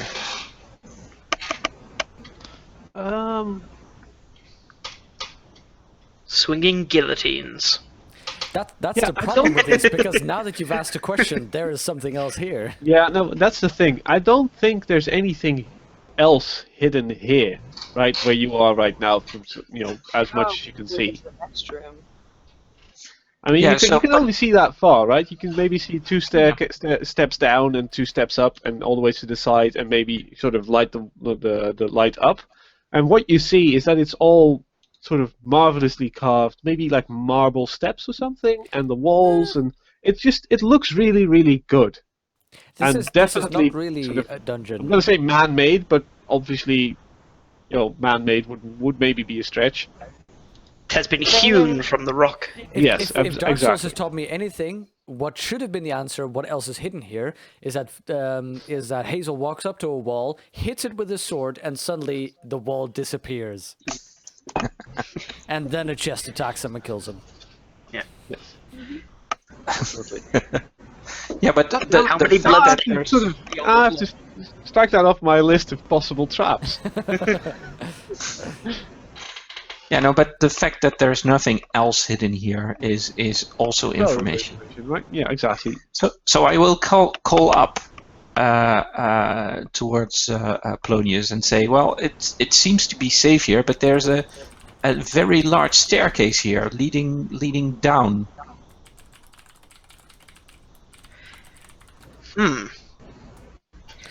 Do you see a way that we could get down? Preferably not by jumping. Not the same way Well- you got There's the rope I have in my backpack, but Yeah, maybe I just sort of. okay, I let's just say that I instinctively have rub a sort rope of. in my bag. okay, I rubbed okay. my back. Polonius, Yeah, come what down. happened I'll last time catch I you. tried to- I'll catch you. All right, Geronimo. All right, we can do that. No, I- I'm going. I have adventuring cowards. gear, and I have done. Excuse me, if you remember correctly, I I did have that rope. the first time. Oh, hey, Oh, Cass Yeah, has I mean, adventuring. Cass can expend one of the uses of her adventuring gear and pull out a rope So- that is sufficiently long. How far does the adventuring gear stretch? I mean, is it like rope, or could you say climbing gear? Because then you'd have like pitons and everything you'd need to lower a rope. Absolutely, you can do climbing gear. That's fine. Okay, let's do that. Okay. I think that's mundane enough for adventures. Yeah. It's included in the adventuring gear in like regular D&D. So Don't you say that word. heresy. I feel all dirty now. Okay, well in that case, I Dirty. guess I would then proceed downwards with great care. Yeah, so you probably attach this rope and sort of climbing gear to one of the trees nearby. I guess Yeah. that looks sufficiently sturdy. Sure, yeah, no problem. Yeah, Polonius, you can get down, no problem. It's easy for you. As an adventurer, you could probably do that when you sleep. Okay. So, are you saying that Baldric would actually have a problem with this because he's not? Sick burn. Oi! I No, am. I'm saying that in a game called Dungeon World, where people are adventuring and traversing dungeons, and there's no apparent danger right now, you wouldn't have to roll to climb down a rope. Yeah. So I'll you're saying once that I- Baldric should roll something and is still at risk. Yeah. Once Do you I want to roll something, Baldric? 'Cause Oh when, god, when, oh god. when I reach the bottom, I'll call up to Cass and say, perhaps we should lower Stormageddon without Baldric first. And I will agree to this. all right, sure. Okay, so we confiscate Stormageddon from Baldric. Boy, Yeah, I you think- are down I in think a we hole, just- buddy. I think we just have some sort of weird 80s montage scene where we see all the characters get down in their various ways, and you sort of lowering. We see their stomach get lowered, and Avarius does it in a very stylish manner, and sort of like that. And as Can't we sort of Baldric be scream. lowered in the same way, literally like tied to the rope, just Yeah, hanging sure. down. Like, Yeah. Yeah, Mission Impossible style. I mean, that's the thing I'm saying, right? You're choosing to do that now. You wouldn't really need to. You could do it yourself, but I think as a character, No, no, it'd be very funny for you narratively. to. Yeah, that's cool. But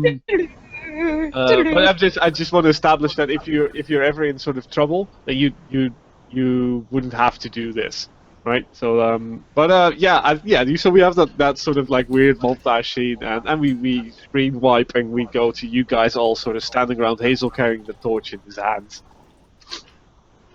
So what do you do? Are there any traces of children falling down, or footsteps leading up or down, or something like that? Yeah, I think you were just unlucky in the sense that there wasn't that much ground that gave way, and you just fell in and you just hit the actual ground. But you can definitely see that obviously there's been more stuff falling down, and it looks to you that that these children that you've been following fell down, and their fall was cushioned by an appropriate amount of ground and dirt. wow. I think that's a quote worthy. The fall was cushioned by an appropriate amount of ground. No, but yeah, I mean, sure, it hurts, but the kids would have probably been fine. Yeah. Other than these steps, are they dusty? Yeah. They would have dust and dirt on them. Surely there was a cave Yeah. in. Yeah, I mean, but maybe if I take a bit away from the cave-in, I'm trying to indicate whether or not these steps have been used Yeah. recently. So you can definitely tell that there's been people walking down the stairs recently, as the rest seems to be quite dusty. Yeah, Okay. So the tracks are leading down, definitely. Yeah. and there are no tracks leading up, coming back. Yes, there are tracks leading up. But you said going up there's a cave most in. of it- yeah, everything's been caved in, so you can't really go up. So there's tracks leading up, and they end up near the cave in, and maybe you see some that tracks in the dirt in the top stair, and it's in the top step where you you can gather from what you see is that they were trying to find a way up, but they couldn't find anything, so they just went down and see if there's probably another exit or something. Yeah. I will reach into my pocket and retrieve my talisman, and I will cast Turn Cats to have all cats be banished from our side. No, I will cast So we're light. done. Assholes. I will cast light. And on what would you cast such light? It's on my talisman. So Alright. as long Could as you I hold my cast it talisman, on it your goes. finger so that you could constantly go, Polonius, go home. Ouch. Well, it's an item, so I'd have to clutch an item. But no, I'll do it on my talisman. Alright, cool. 8. Okay, so let me scroll up and paste that in chat as well. Actually, the item just has to be in your presence, correct? An item you touch glows with divine light. Yeah. Also, we haven't covered this in much detail, but Avarius is an adept magician. Various is still here. And what that means is that he can help you if you want him to. And if he helps you, his skill, when casting a spell of the same level or lower than the skill, then the spell's effect have a greater range, duration, or potency, etc. Oh, that's cool. So but that all depends on Polonius actually asking Avarius to help him out. No. Okay. No. And just I just want no so, help so from you him. know that you can do that. So if you ever have like sort of like a damage spell or something that you really need to have enormous effect, Mhm. you can ask Avarius, and he will probably help you. You can accept his dark influence. No. No. Alright, that's No, fine. no. Yeah, so yeah, I've cast light on my thing. I also need to pick one of the casting spell things, because it was a 8. So it doesn't go off completely. Right. Yeah, I will choose...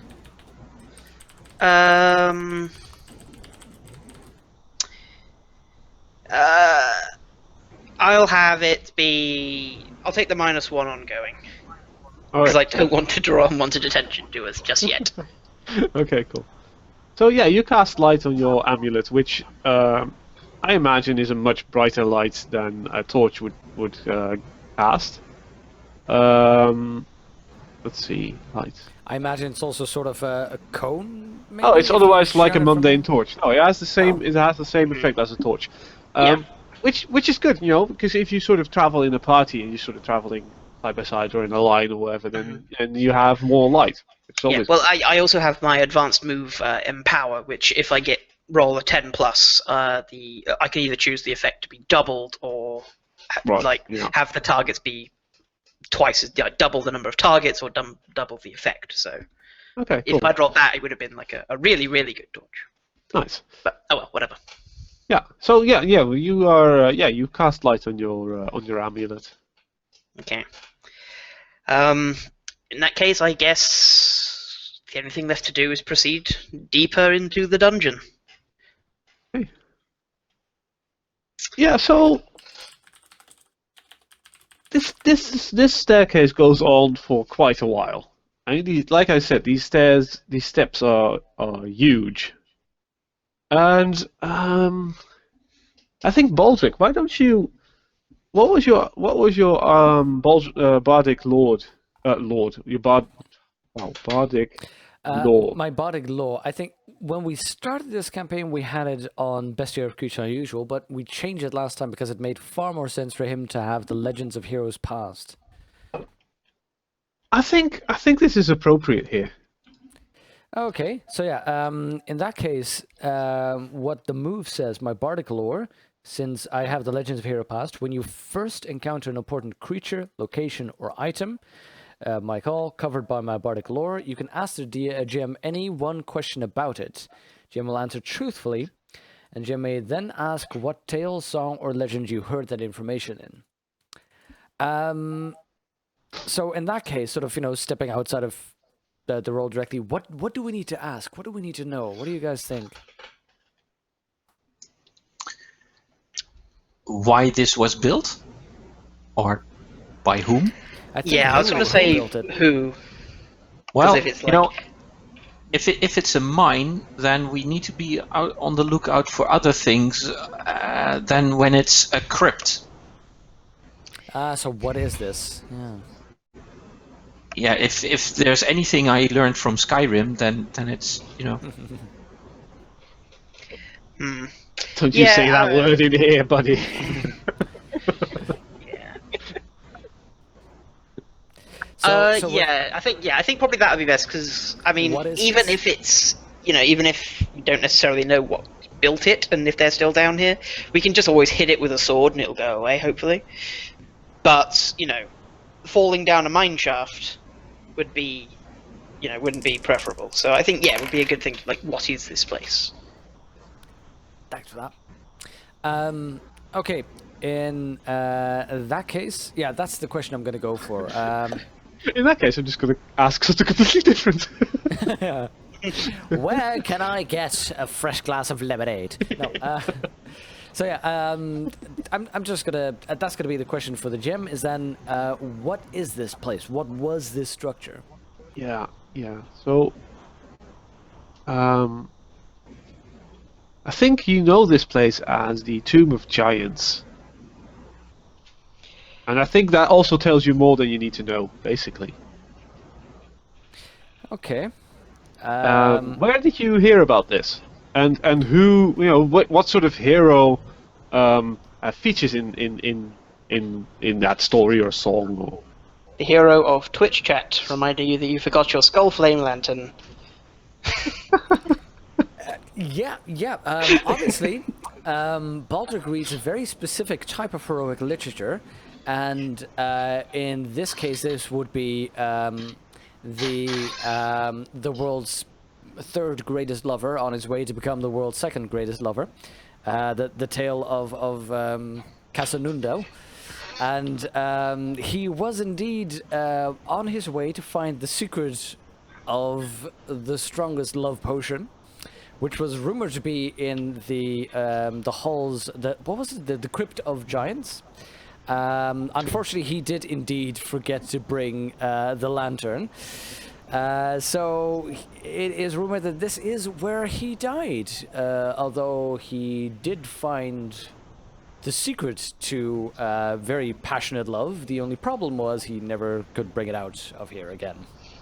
The irony was that he actually had the lantern the entire time. So Yes, how exactly. why is there a song about this? He died here. Who told the story? It's a cautionary tale to be aware of one's options. it was, nope. It was the story of his true love, his helper Cervantes, his little helper boy who was his true love, except Casanundo was too busy trying to chase after women to recognize his true love. All right, cool.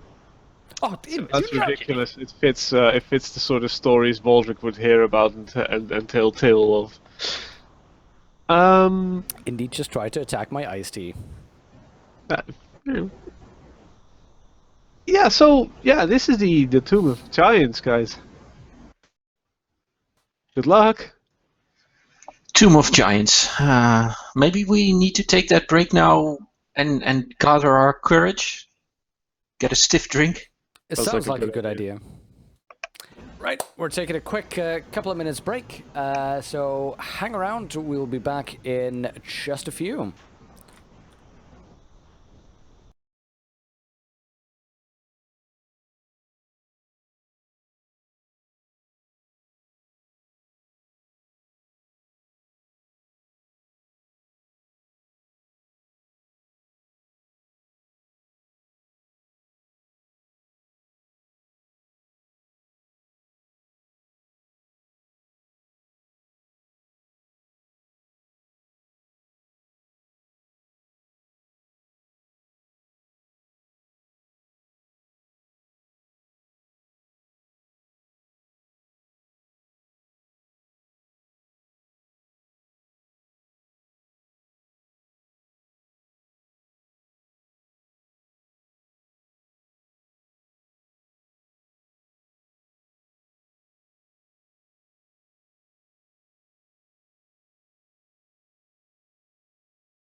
Hello, everyone, and welcome back to our final hour of Watch Jexus terrorize Hathor, Magic Coffee Queen, and Fub.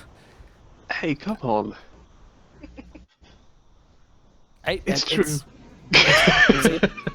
I need an adult. Right, terrorize so away. you have a light and a torch and some people in a tomb of giants. What could go wrong, right? Take it away, guys. What do you want to do? You said that we were just going to start heading deeper in. Yeah. It's a tomb of giants, so I'm starting to feel like we should trust a random person with a deal, then die several times, falling in a pit, until we finally get to a smoky wall. No. Maybe. No. No. No. No. So yeah, I think if you're traveling down, God. I've just you realised usually- we're going into the Tomb of Giants and I'm the cleric.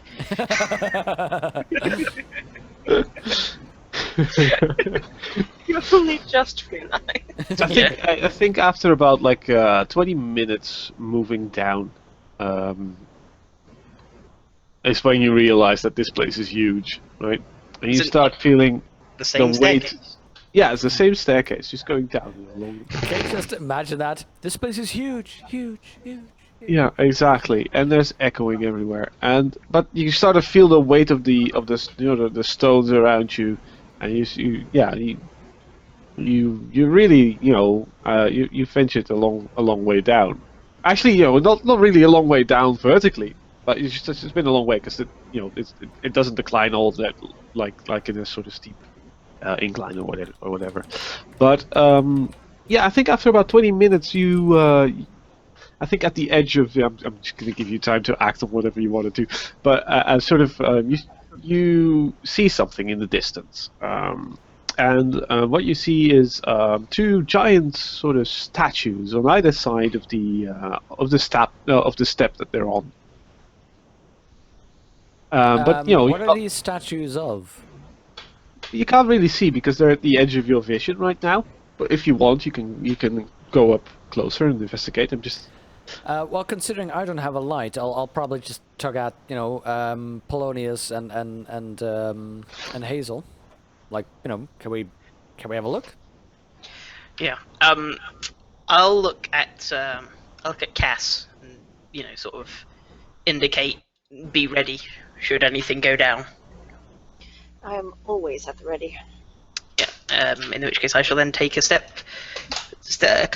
many steps as is required to have my light and holding it up to try and see the statue in its entirety. yeah. So I think you need to get quite close, not really up close, but you select fairly close to one of these statues, and let's just have the light sort of and you'd be able to see.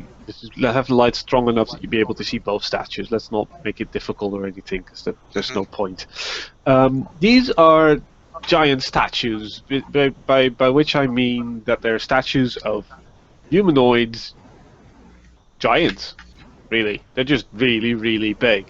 They are in proportion, and imagine, like, I don't want to refer to Lord of the Rings all the time, but when they sort of travel Argonauts? down the river, you see these like that thing. Then a small version of that, basically, because those are really, really huge. These they sort of reach from where you're standing up almost up to the ceiling, so they're about 10 meters high.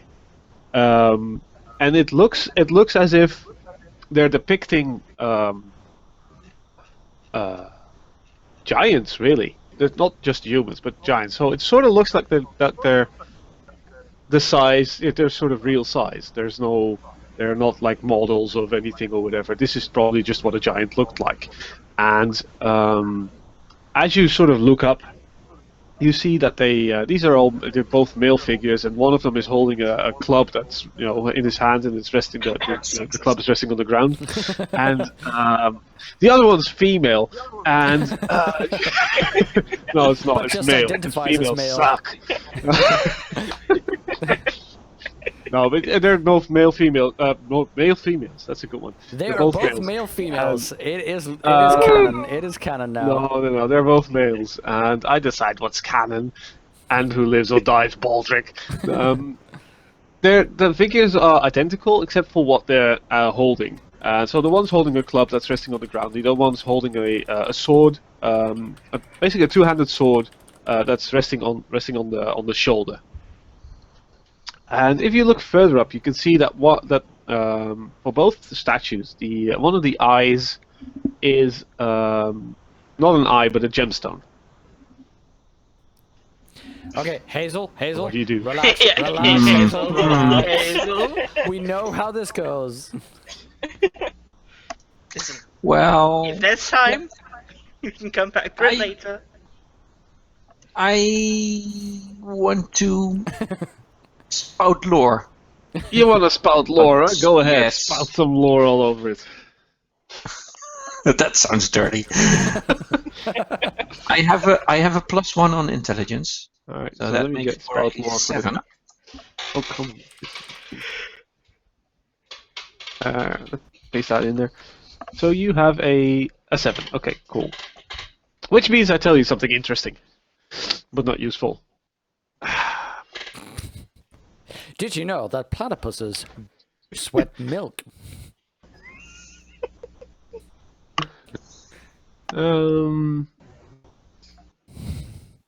Yeah, so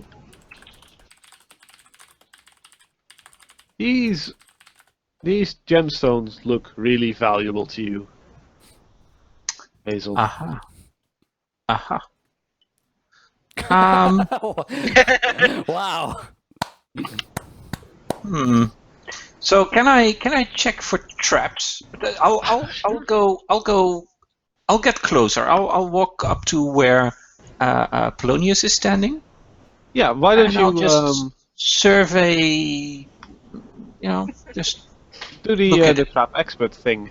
I think is the one. Yeah. Roll. Yeah, I'll mark XP because this is a 6. Oh, but Yeah, I get which means you get 1 hold. 1 hold. Okay. Yeah, you get a +1, which makes it a 7 actually. Right?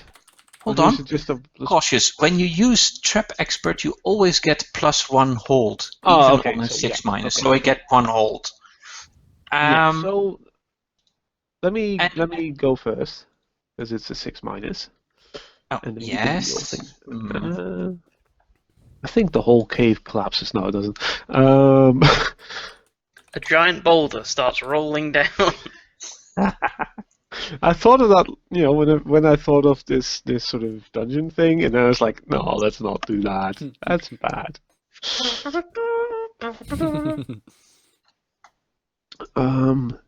Yeah, I think in the distance you hear the smashing of glass, and that sort of echoes through the whole staircase to you guys.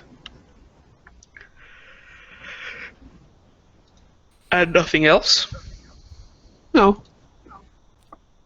Okay. Okay. Does this... So what do you do? No. So There's- yeah, you've got 1 hold on your trap expert thing. Yeah. So I'm my question. So I'll expand this hold and ask the question: is there a trap here? And if so, what activates it?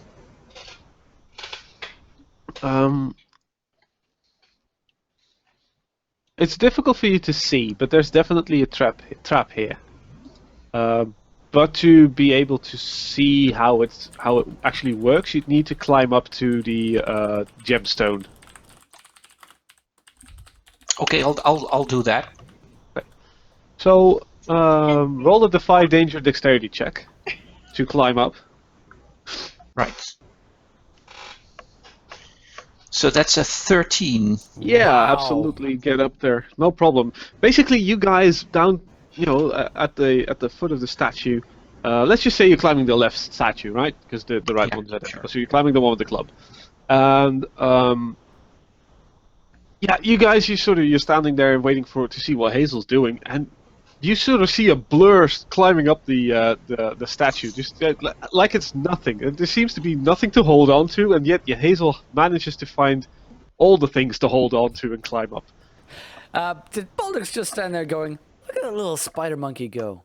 Wait, that sounded racist. Wow. And so yeah, you're close to the. I think you're sort of sitting on the nose of the giant, Yeah. quite comfortably, right? And you get a good look at the gemstone, and without touching, you can immediately see that there's some sort of mechanism here, and you have the idea. The gemstone is about you could probably hold it in your hands, but it's about that big, right? Quite big. But yeah, and you might be able to grab it with one hand even, for a bit. So what activates this trap? The trap is activated by removing the gemstone. Right.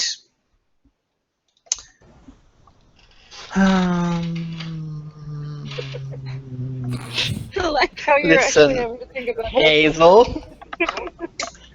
Yeah, I'm. So You yeah, I doing don't know all right what up kind there, of trap buddy? it is. No, you I'm- don't know I'm what. Yeah, so I don't know whether I actually be safe up here. You could roll trap expert again if you want. Oh, why not? Why not? There you go. Wow. Wait, so That's you was like, plus dex, oh, will I be safe up here? But all the rest of us down at the bottom. So plus dex, that's a 10 plus, right? So yeah, hold 3. Because you know what the trap is? He's gonna pull that thing out, and that giant stone club is gonna come down and smash just the 3 of us. Okay, I'll five. expand one hold to ask, what does the trap do when activated? So when activated, when you pull out this ruby gemstone, that is huge and very pleasing to your eye, Hazel. Ahaha. There's it seems to be some sort of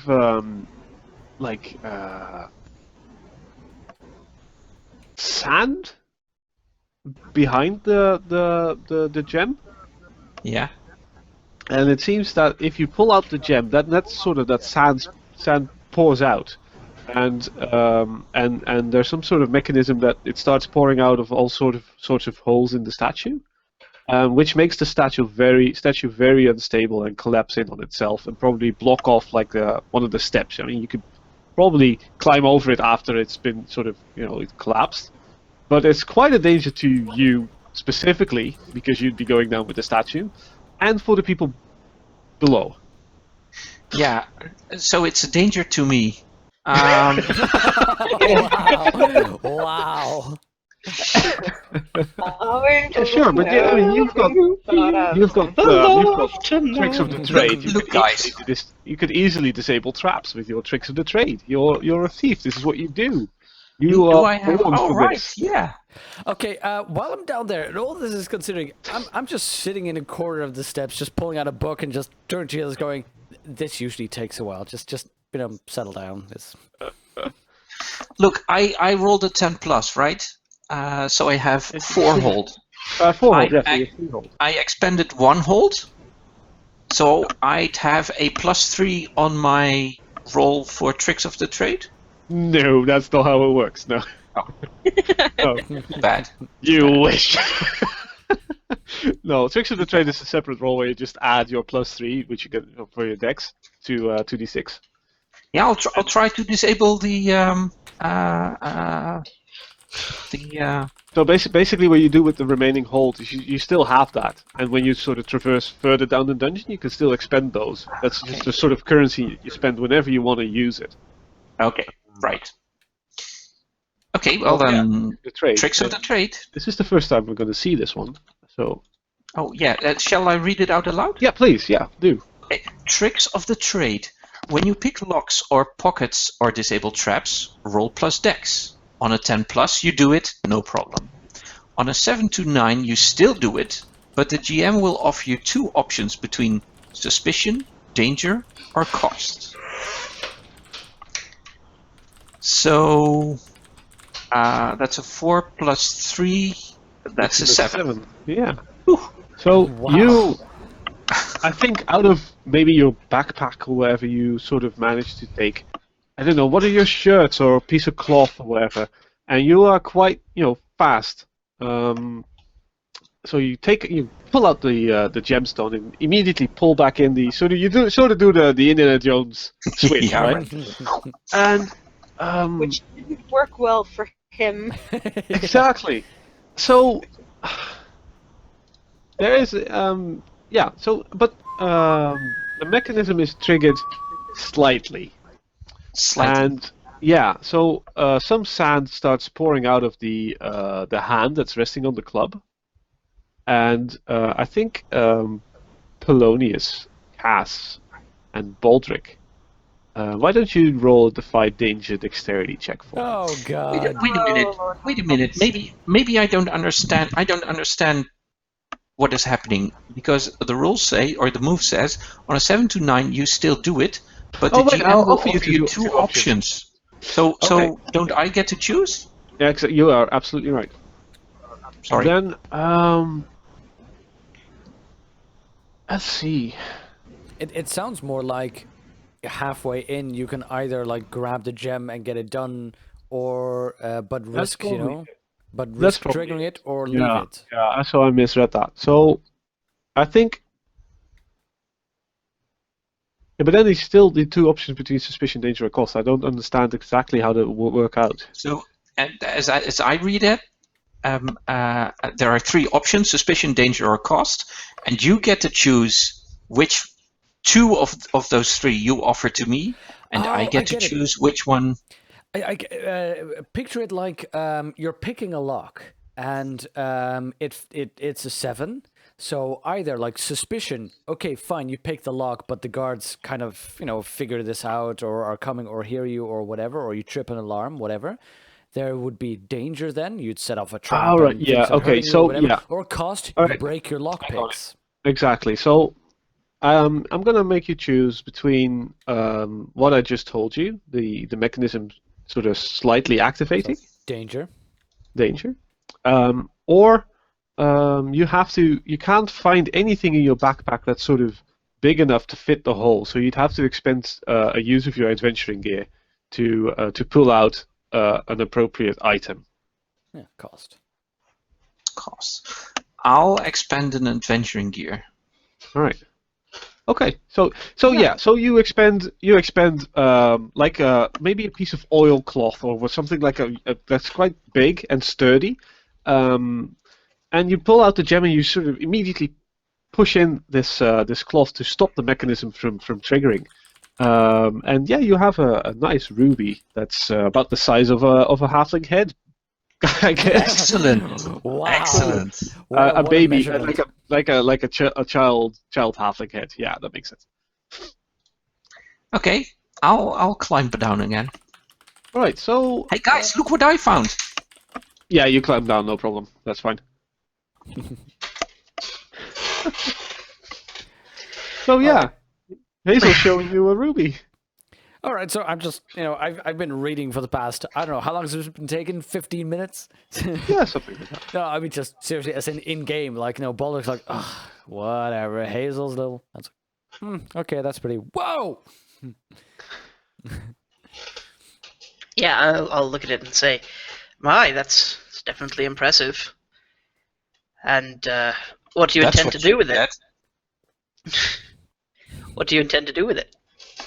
I intend to trade it in for coin so that I can have my backpack stocked with adventuring gear.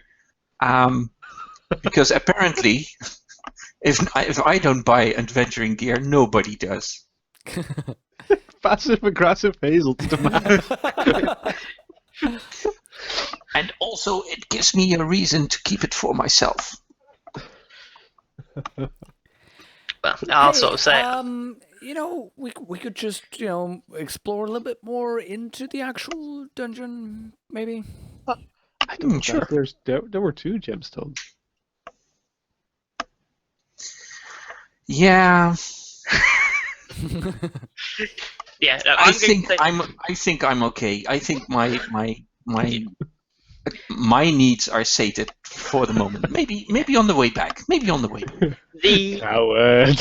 the tracks that we were following down the steps, Yeah. they are still present, yes? Yes. I guess continue onwards, following the tracks. Yeah, okay, so yeah, you continue onwards down into the darkness. And We didn't die. We're not dead. no problem. No. Okay. Hazel is now the proud owner of a giant ruby. And immediately leaves, by the way.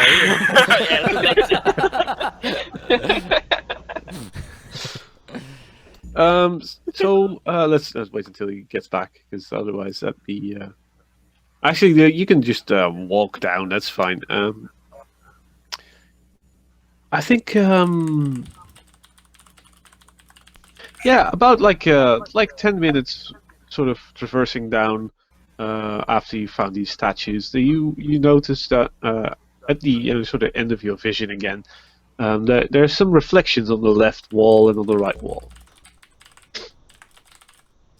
And some minor reflections on the ground. Reflections of your light. Metal or glass? It's difficult to see. Why don't you roll up discern realities for me? I don't know.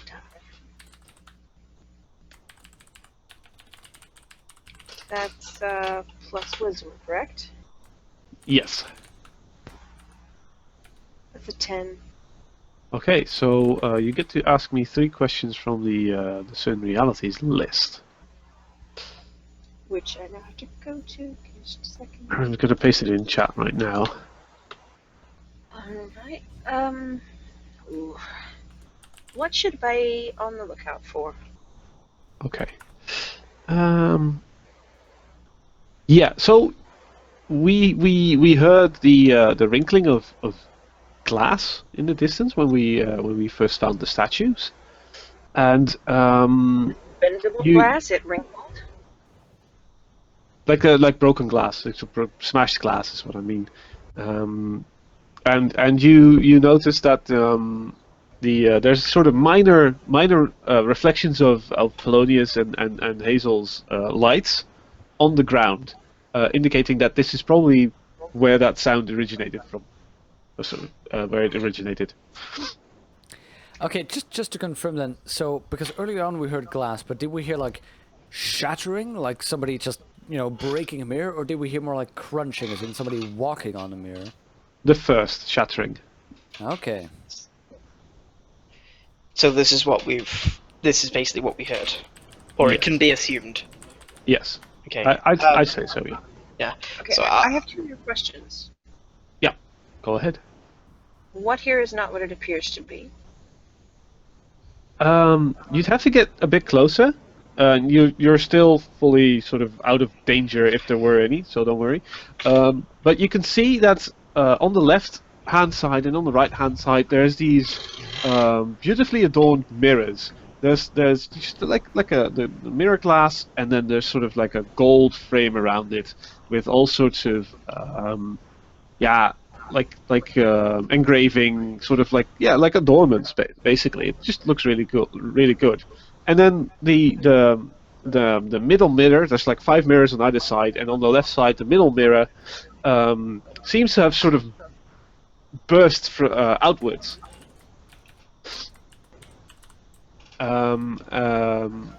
So what appears to be a mirror is not necessarily your idea of what a mirror is, and it's certainly weird that it's been the glass has burst outwards instead of just smashed from in front. So that's weird. Something came out. So let's see. Okay, let's ask the group. What should I ask next? What happened here recently, or what is about to happen? I think if you ask what happened here recently, we can more or less garner what's about to happen. Mm-hmm. Agree. Yeah, that's gotta be death. I think what just happened here. Alright, what happened here recently? Okay, so yeah, obviously something jumped out of this mirror, and this something or some things are not that big, but forceful enough to jump out of a mirror, and they're not here anymore. Right here, where you're standing. Oh, great! But they definitely came this way. Yay! Can we see if there are any other footsteps? Yes. Yeah. So, you were following the tracks of the children, right? And they just seem to lead on down the stairs, and there's more footsteps than just the children's in the dirt, or in the dust. I mean, I think you can sort of manage to see that there's more than 2 different sets of footsteps. There's quite a bunch. It's hard to tell how many, but a lot, ish. And what do the footsteps look like? Do they like Little- actual bare feet or boots? They look like sort of something that maybe a cat or a dog or something like that would leave. So like paws. Oh, great! They Paws, have yeah. claws. What size are these footprints? Yeah, I think like a sort of like a small to medium sized dog. Can I expend one of my holds for Trap Expert and ask what else is hidden here? Okay. I think in the right, like in a mirror on the right, maybe the second one in. When you sort of stand in front of it, you see yourself, and then, like behind you, over your shoulder, you see a figure. If you turn around, that figure's not there. Right. Not creepy at all. You're welcome. Is it a figure of a little girl with very long hair hanging in front of the face? No, but it is the figure of a little girl with blonde hair and blue eyes. Is she doing any? Right. Can we all see this, or is it just Hazel? I think Hazel's the one who's seeing this because actually sort of looking Okay. for this.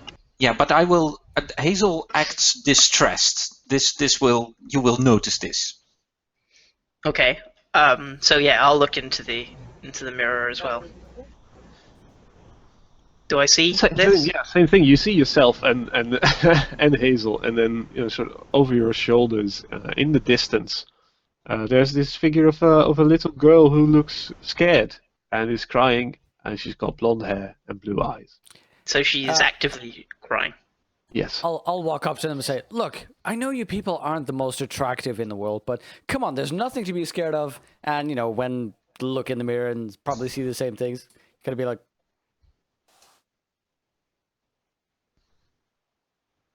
"Excuse me, I'm gonna go piss myself." So useful. Always so helpful. So yeah, what do you do?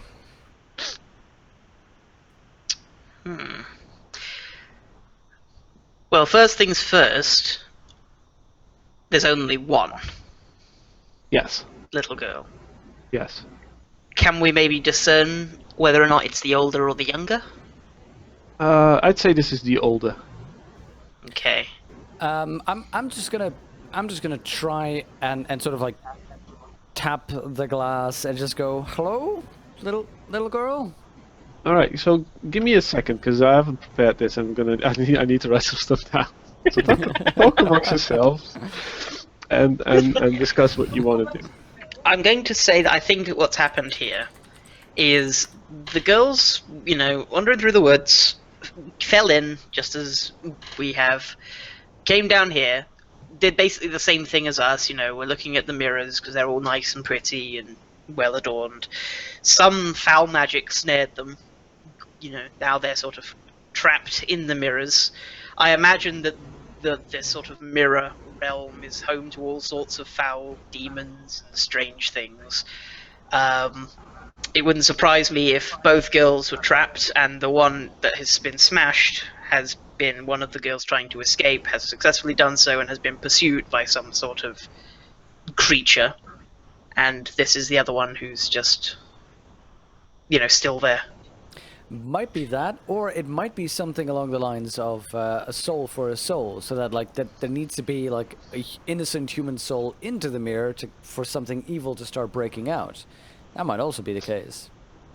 Or, since clearly there was a space behind the mirror, perhaps it's some sort of optical illusion, and she's actually just on the other side of the mirror. Let's find out, shall we? Oh, great. Meantime, take Why notes. don't you-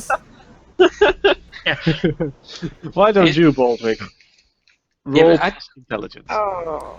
First, I'd like to get a various opinion of what's happening, because this is magic stuff. So I think this sort of happens at the same time, so you can get his Okay. opinion, but Baldric still touches the mirror. sure. Sure thing. Wait. Make sure that Stormageddon is not with. No, Yeah, no. He's on Baldric's back. No. There's no retconning this. Oh. I rolled a 7, so 5 Okay. plus 2. Okay. So yeah, but I think Hazel, you ask a various of what do you think or whatever, and he's puzzled, and he says I think something broke out of this mirror right there, and I think these mirrors might be magical, and he sort of doesn't touch like not the same mirror as Baldric is touching, but it doesn't quite touch one of the mirrors, but he sort of starts and see if he can sense something. He says, I would be very careful in touching the mirror. And as he says that, Baldric touches the mirror. And Yeah, probably like he says, I would be very careful in touching the mirror, and I'll just sort of give him a sideways glance and maybe tut a little. It's like, yeah, no shit, Sherlock, and then dink. yeah, And it's one of those timings of like ding ding, and just at the same time going, huh? Wait, what? yeah, exactly. Yeah, And as you go ding ding, the first touch goes tink, and the second one, your finger goes through the mirror. And on a 7 to 9, when you touch the mirror, you reach in, and something reaches back. Your whole hand and maybe part of your arm sort of like disappears into the mirror. You can see it on the other side, right? You can see do this and that, and then out of nowhere, you feel the Could sort like of a little hand like a yes, like no, but more than just one little hand. You see, like from the left side, you see two claws sort of grabbing your arm, and the other side there's two more claws grabbing your arm, and they're not maybe they're like this, from the creatures that I described, right? That sort of size, and they're not that strong, but they're trying to pull you in. So what do? I'm grabbing the back of his. I'm grabbing onto it. Yeah, I will try and remove Stormageddon from like the harness that's on his back. Okay, so both Polonius and Cass roll aid or interfere. And that is based on what? It's a 2d6 plus your number of bonds with the person you're trying to aid or hinder. Oh, that is 1. That is a 9. Okay. 12 for me. Okay. nice. So Baldric, you take +2 to your next action, and Okay. basically Polonius is safe from any danger, and Cass is exposed to the same danger, retribution, or cost as Baldric is. So do I succeed in wresting Stormageddon from his... Well, let's find out and see what Baldric does. Okay. I think would it call as quick thinking for me to sort of look around, realize I'm being grabbed, and then think like, oh shit, and I'll just try to sort of brace myself against the edges of the mirror with my feet and sort of try and get that kind of posture. Would that be quick thinking, or would that be dex? I'd say that'd be strength. As you're being pulled in and you're trying to withstand someone actively pulling you in, that'd be a strength thing. Quick thinking would be grabbing a brick and smashing the mirror, or something like that, right? I wouldn't recommend doing that. With my hand in there? No. No, exactly. But that'd be quick thinking, right? Doing something that doesn't really involve a feat of strength or a feat of dexterity. Quick question. The hand that's currently caught inside the mirror, is this the same hand that had an arrow through it last session? Sure. Sure, yeah. Let's make Wait. that a What was that again? The That's- hand that had an arrow through it. Baldrick's Ben, move. That's your hand. Yeah, that was when Fub was trying to get our attention when Oh, inside the snap and oh, tickle. yeah. Ended up once shooting an old man in the buttocks, and the other one an arrow that went straight through your outstretched hand. See, It did I thought work. you- It did work. It And did- if it it- works, Definitely it's not get our stupid. attention, Yes. Well, I mean, we have no idea. We just thought it was a sniper. Well, I knew, but the rest of them thought, "Sniper, get down!" Yeah. So, Baldrick, what do you want to do? Oh, Just God. stop looking at the list of the 5 dangerous things and just describe to us what it is that you I'm do. not looking at it. I'm trying to think of what would it be that Baldrick does. Squeal like a little girl. Well, yes, obviously. Now, I think bracing himself against the edges of the mirror. Wait, are these like standing mirrors or They're like hanging against the wall. hanging against the wall? Okay, so there's Yeah. no thing I could like take them off, maybe, as in sort of like remove. No, I think he's gonna brace himself against the wall. That seems like the most sensible thing. So basically, we see sort of Baldrick with one arm into the mirror and one arm sort of bracing himself, to the side of the mirror, and probably 2 feet at the bottom as well. so Oh it's yeah, like- that's the push idea. That's the Okay, idea. so yeah, that's definitely a feat of strength. So the 5 danger by powering through plus All strength. the while going, "Ah!" So that's Screaming 7, like a little girl. 7 that's- plus your strength. 0, but plus Okay, 2 for the plus help, 2. which would be 9. So that makes it a 9. Yeah, so I think Polonius, you managed to get Stormageddon off Baldrick's back. Okay. And you are free of sort of any danger in that sense. Yeah, But I the- immediately back up. yeah, but sort of the shift in weight makes Baldrick sort of stumble, and his left hand is sort of shifted into the mirror as well as he gets grabbed by more of these creatures. You And so now we sort of have Baldrick trying to not get his head dunked in with his 2 feet, and Cass sort of desperately trying to hold back. But Cass, you feel that your hands are getting sweaty, and you feel that your grip is about to slip. What do you do? Little help here, guys. Little help here. I draw my sword and slice off his arms. No. I mean, it would be a solution. Can we? Would be uh, last resort, perhaps. Could Hazel stick a dagger in one of the claws that are dragging Baldrick? Yeah, but that would mean that you are touching the mirror. Imagine the moment though where he's being pulled in and just it's Salonius going, "You can slice off his hands," and Baldrick going, "Don't slice off my hands." So just to make it fully clear, when you touch the mirror, you roll 2d6 plus intelligence. On the 10 plus, you reach into the mirror and you get what you want. Basically, you do what you get set out to do. So whether it's grabbing the girl or sticking a dagger into something, or that just works, right? You're not hindered. On a 7 to 9, you reach in and something reaches back, i.e. you probably get grabbed, you get stuck, or something like that happens. On a 6 minus, you completely fail, you stumble, whatever, and you are inside the mirror. Okay. Yeah, but the claws came out of the mirror? No.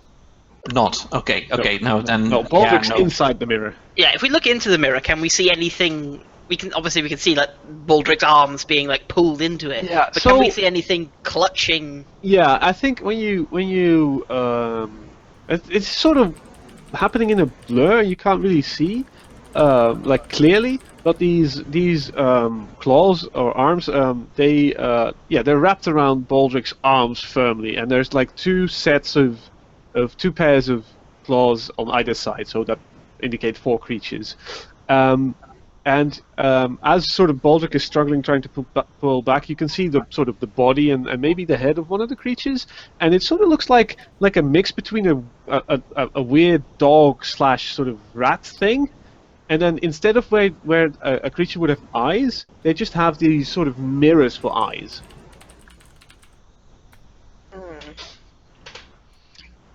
So they're Oh, not guys, undead. help! I wouldn't say that they're undead, no. Damn.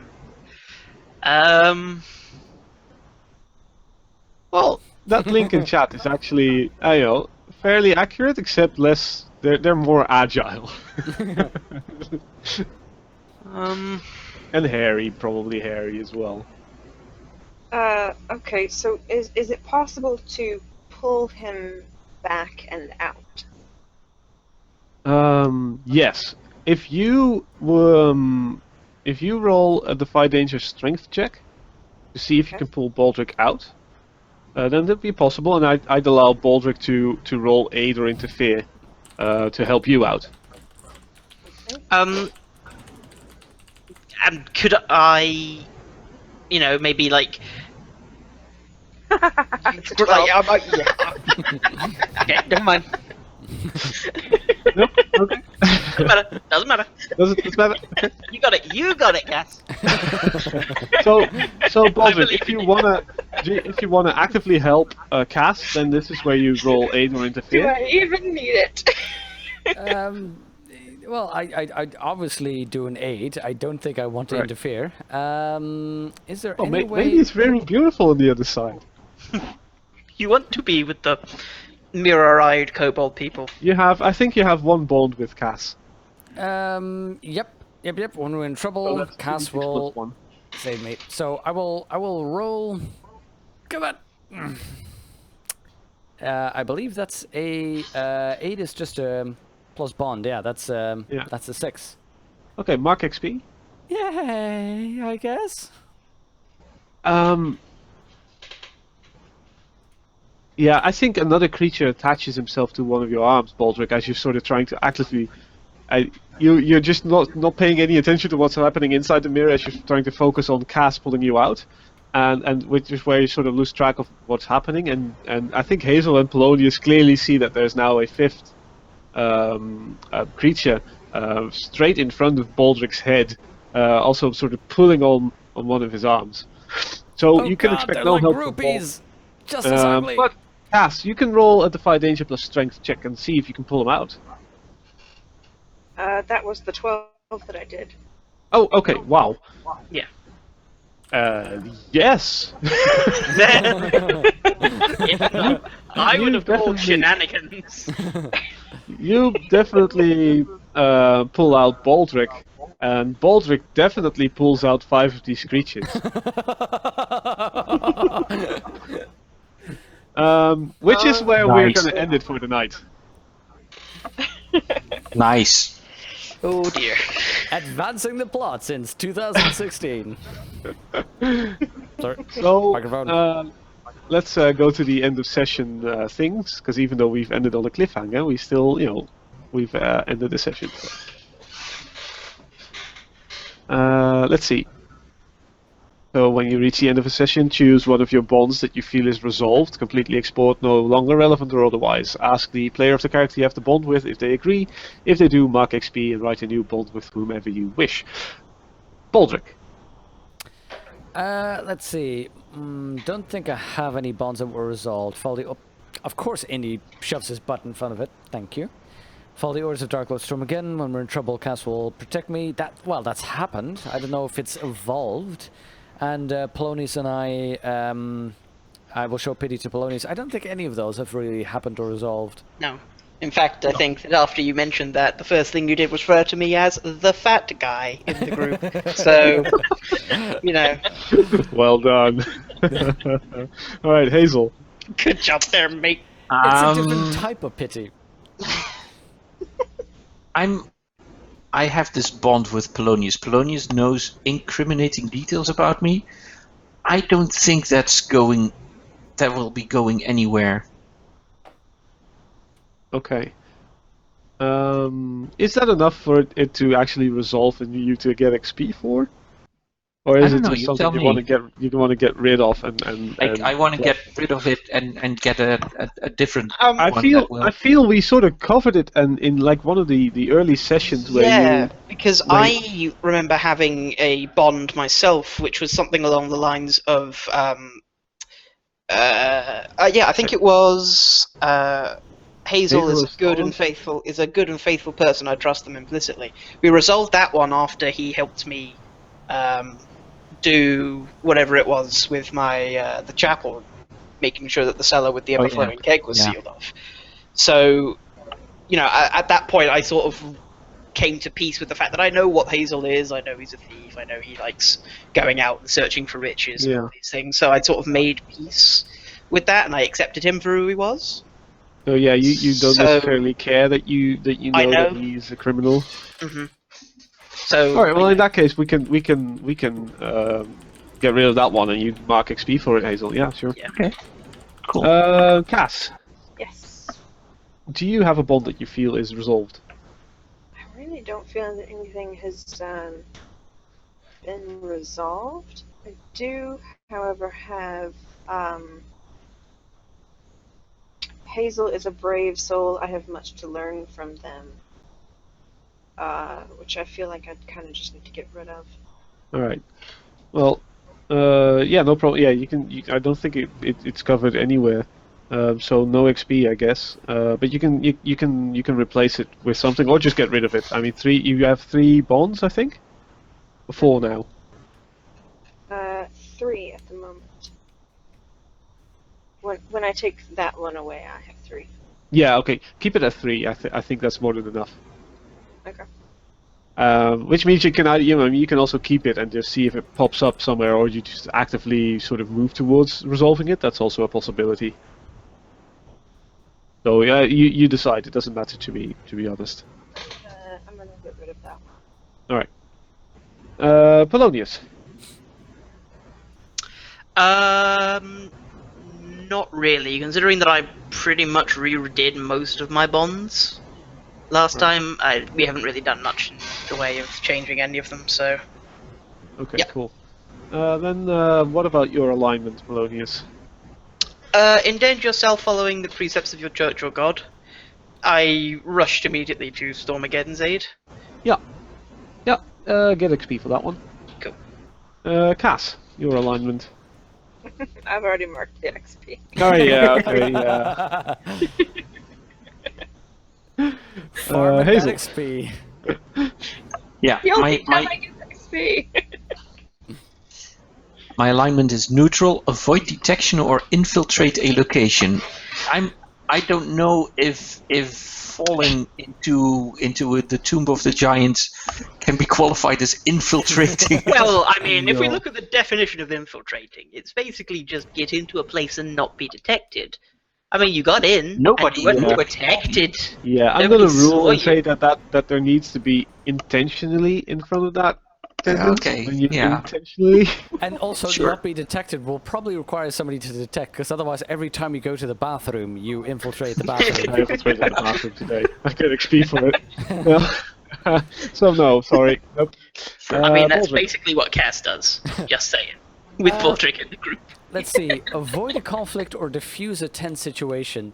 I'm thinking, can I technically call talking to Avarius diffusing a tense, or at least on the way to diffusing a tense situation? I don't know. I think so. I think that talk with the various has taught us a lot. I'd also- in the sense, he specifically told you that there's nothing for you to be afraid of. Yeah, I'd also argue that when we went into the inn, like at the very beginning, that could well have been like, "Oh, you outsiders, get out!" But then he Yeah, was like, yeah. "Haha, look at me, I'm Baldric the Magnificent." Exactly. So got their own in any side. case, mark XP. Yeah, for Nice. whatever situation doesn't really matter, but just 1 XP. For once, your Um, antics did you credit. For once? For once? For once. So as a group, did we learn something new and important about the world? Yeah. Yeah. Yeah. Apparently there were giants. Yeah. There were giants. We figured out where that there's these mirror areas with alternate realities. God. I think so. Yeah. So unfortunately, it's only 1 XP. But yeah. Did we overcome a notable monster or enemy? Nope. Not yet. Did we loot a memorable treasure? We Oh, looted. yes. Absolutely, yes. I think a massive ruby is memorable enough for now. And So if I this just- happens more often, where you sort of loot a giant jewel, then it's not that memorable anymore, because this is sort of the first time that you actually encounter a giant statue, and you sort of have to disable the trap and get treasure out of it. Yes, it's memorable now. Okay. And the second time won't be memorable. Maybe. Because that's That's why I left the second. Yeah, so it's sort of. I think it's XP. Power gaming to the max. I think it's sort of like diminishing returns, right? Like Yeah. where it's the first couple of times sure, but after the 6th or 7th time that Hazel climbs a statue and grabs a ruby out of some giant's eye, everyone goes like, oh whatever, it's just Hazel grabbing a ruby, That's- whatever. You don't need That's that kind of like anymore. what Bill Gates Right. said, wasn't it? You can only buy your dream car once. After that, it's just another car. Exactly, yeah. So that's also why you've looted some treasure, and that's why I would say that if you sort of like looted a treasure of the sort of similar size, and if the circumstances under which you looted it weren't that memorable in any way, then no, you wouldn't have looted a memorable treasure. You would have just looted treasure, right? But we'll just judge that by a case-to-case basis, I think. But yeah, so that's another XP for the ruby at least. So that's cool. So normally I'd say if you have enough XP, yes, level up. But now, since we are ending on a cliffhanger, specifically, I know we did it last time, but I don't think it's a good idea. So hang on to that XP, and whenever you get sort of like in-game a chance to spend half an hour to an hour of rest, you can take the level up move. Which leaves me to say that I think this was a lot of fun, and finally some time away from towns and insulting city watchmen and mayors, and do some actual dungeon crawling. So I'm excited. It's cool. Nice. Thanks for playing, It guys. was cool. Yep, that's fun. Yep. Thank you very much for hosting as well. You're very much welcome. I'm kicking it back to you now. Thank you. And again, thank everyone for joining in. Thank you, Indy, for not attacking my iced tea that much. Thanks everyone for watching. And I'm thinking, are we all good for next week again, next Sunday? Let me check. I think so. Actually, let me check. Damn it, Hodor. yes. You had one job. Yes. Yeah, no, I'm good for that. I'm good for next week, but it's be the week after because I'm traveling on that day, so I won't be able to do the week after next. Oh, well, there's plenty of stuff to do, and maybe even, Jexus, we can try some of those other ideas you'd had. Sure. Yeah. Yeah, Absolutely. Be cool. So, for next week, we are definitely back. I'll be back on Wednesday myself with Half-Life 2. For now, hope you have a good last bit of your weekend, good start of the week, and I think we will leave you with a quick host of Todai 1, which I'm going to be pasting in the chat in just a moment. Thank you very much for hanging around, and see you next time. Bum bum bum bum bum bum bum bum.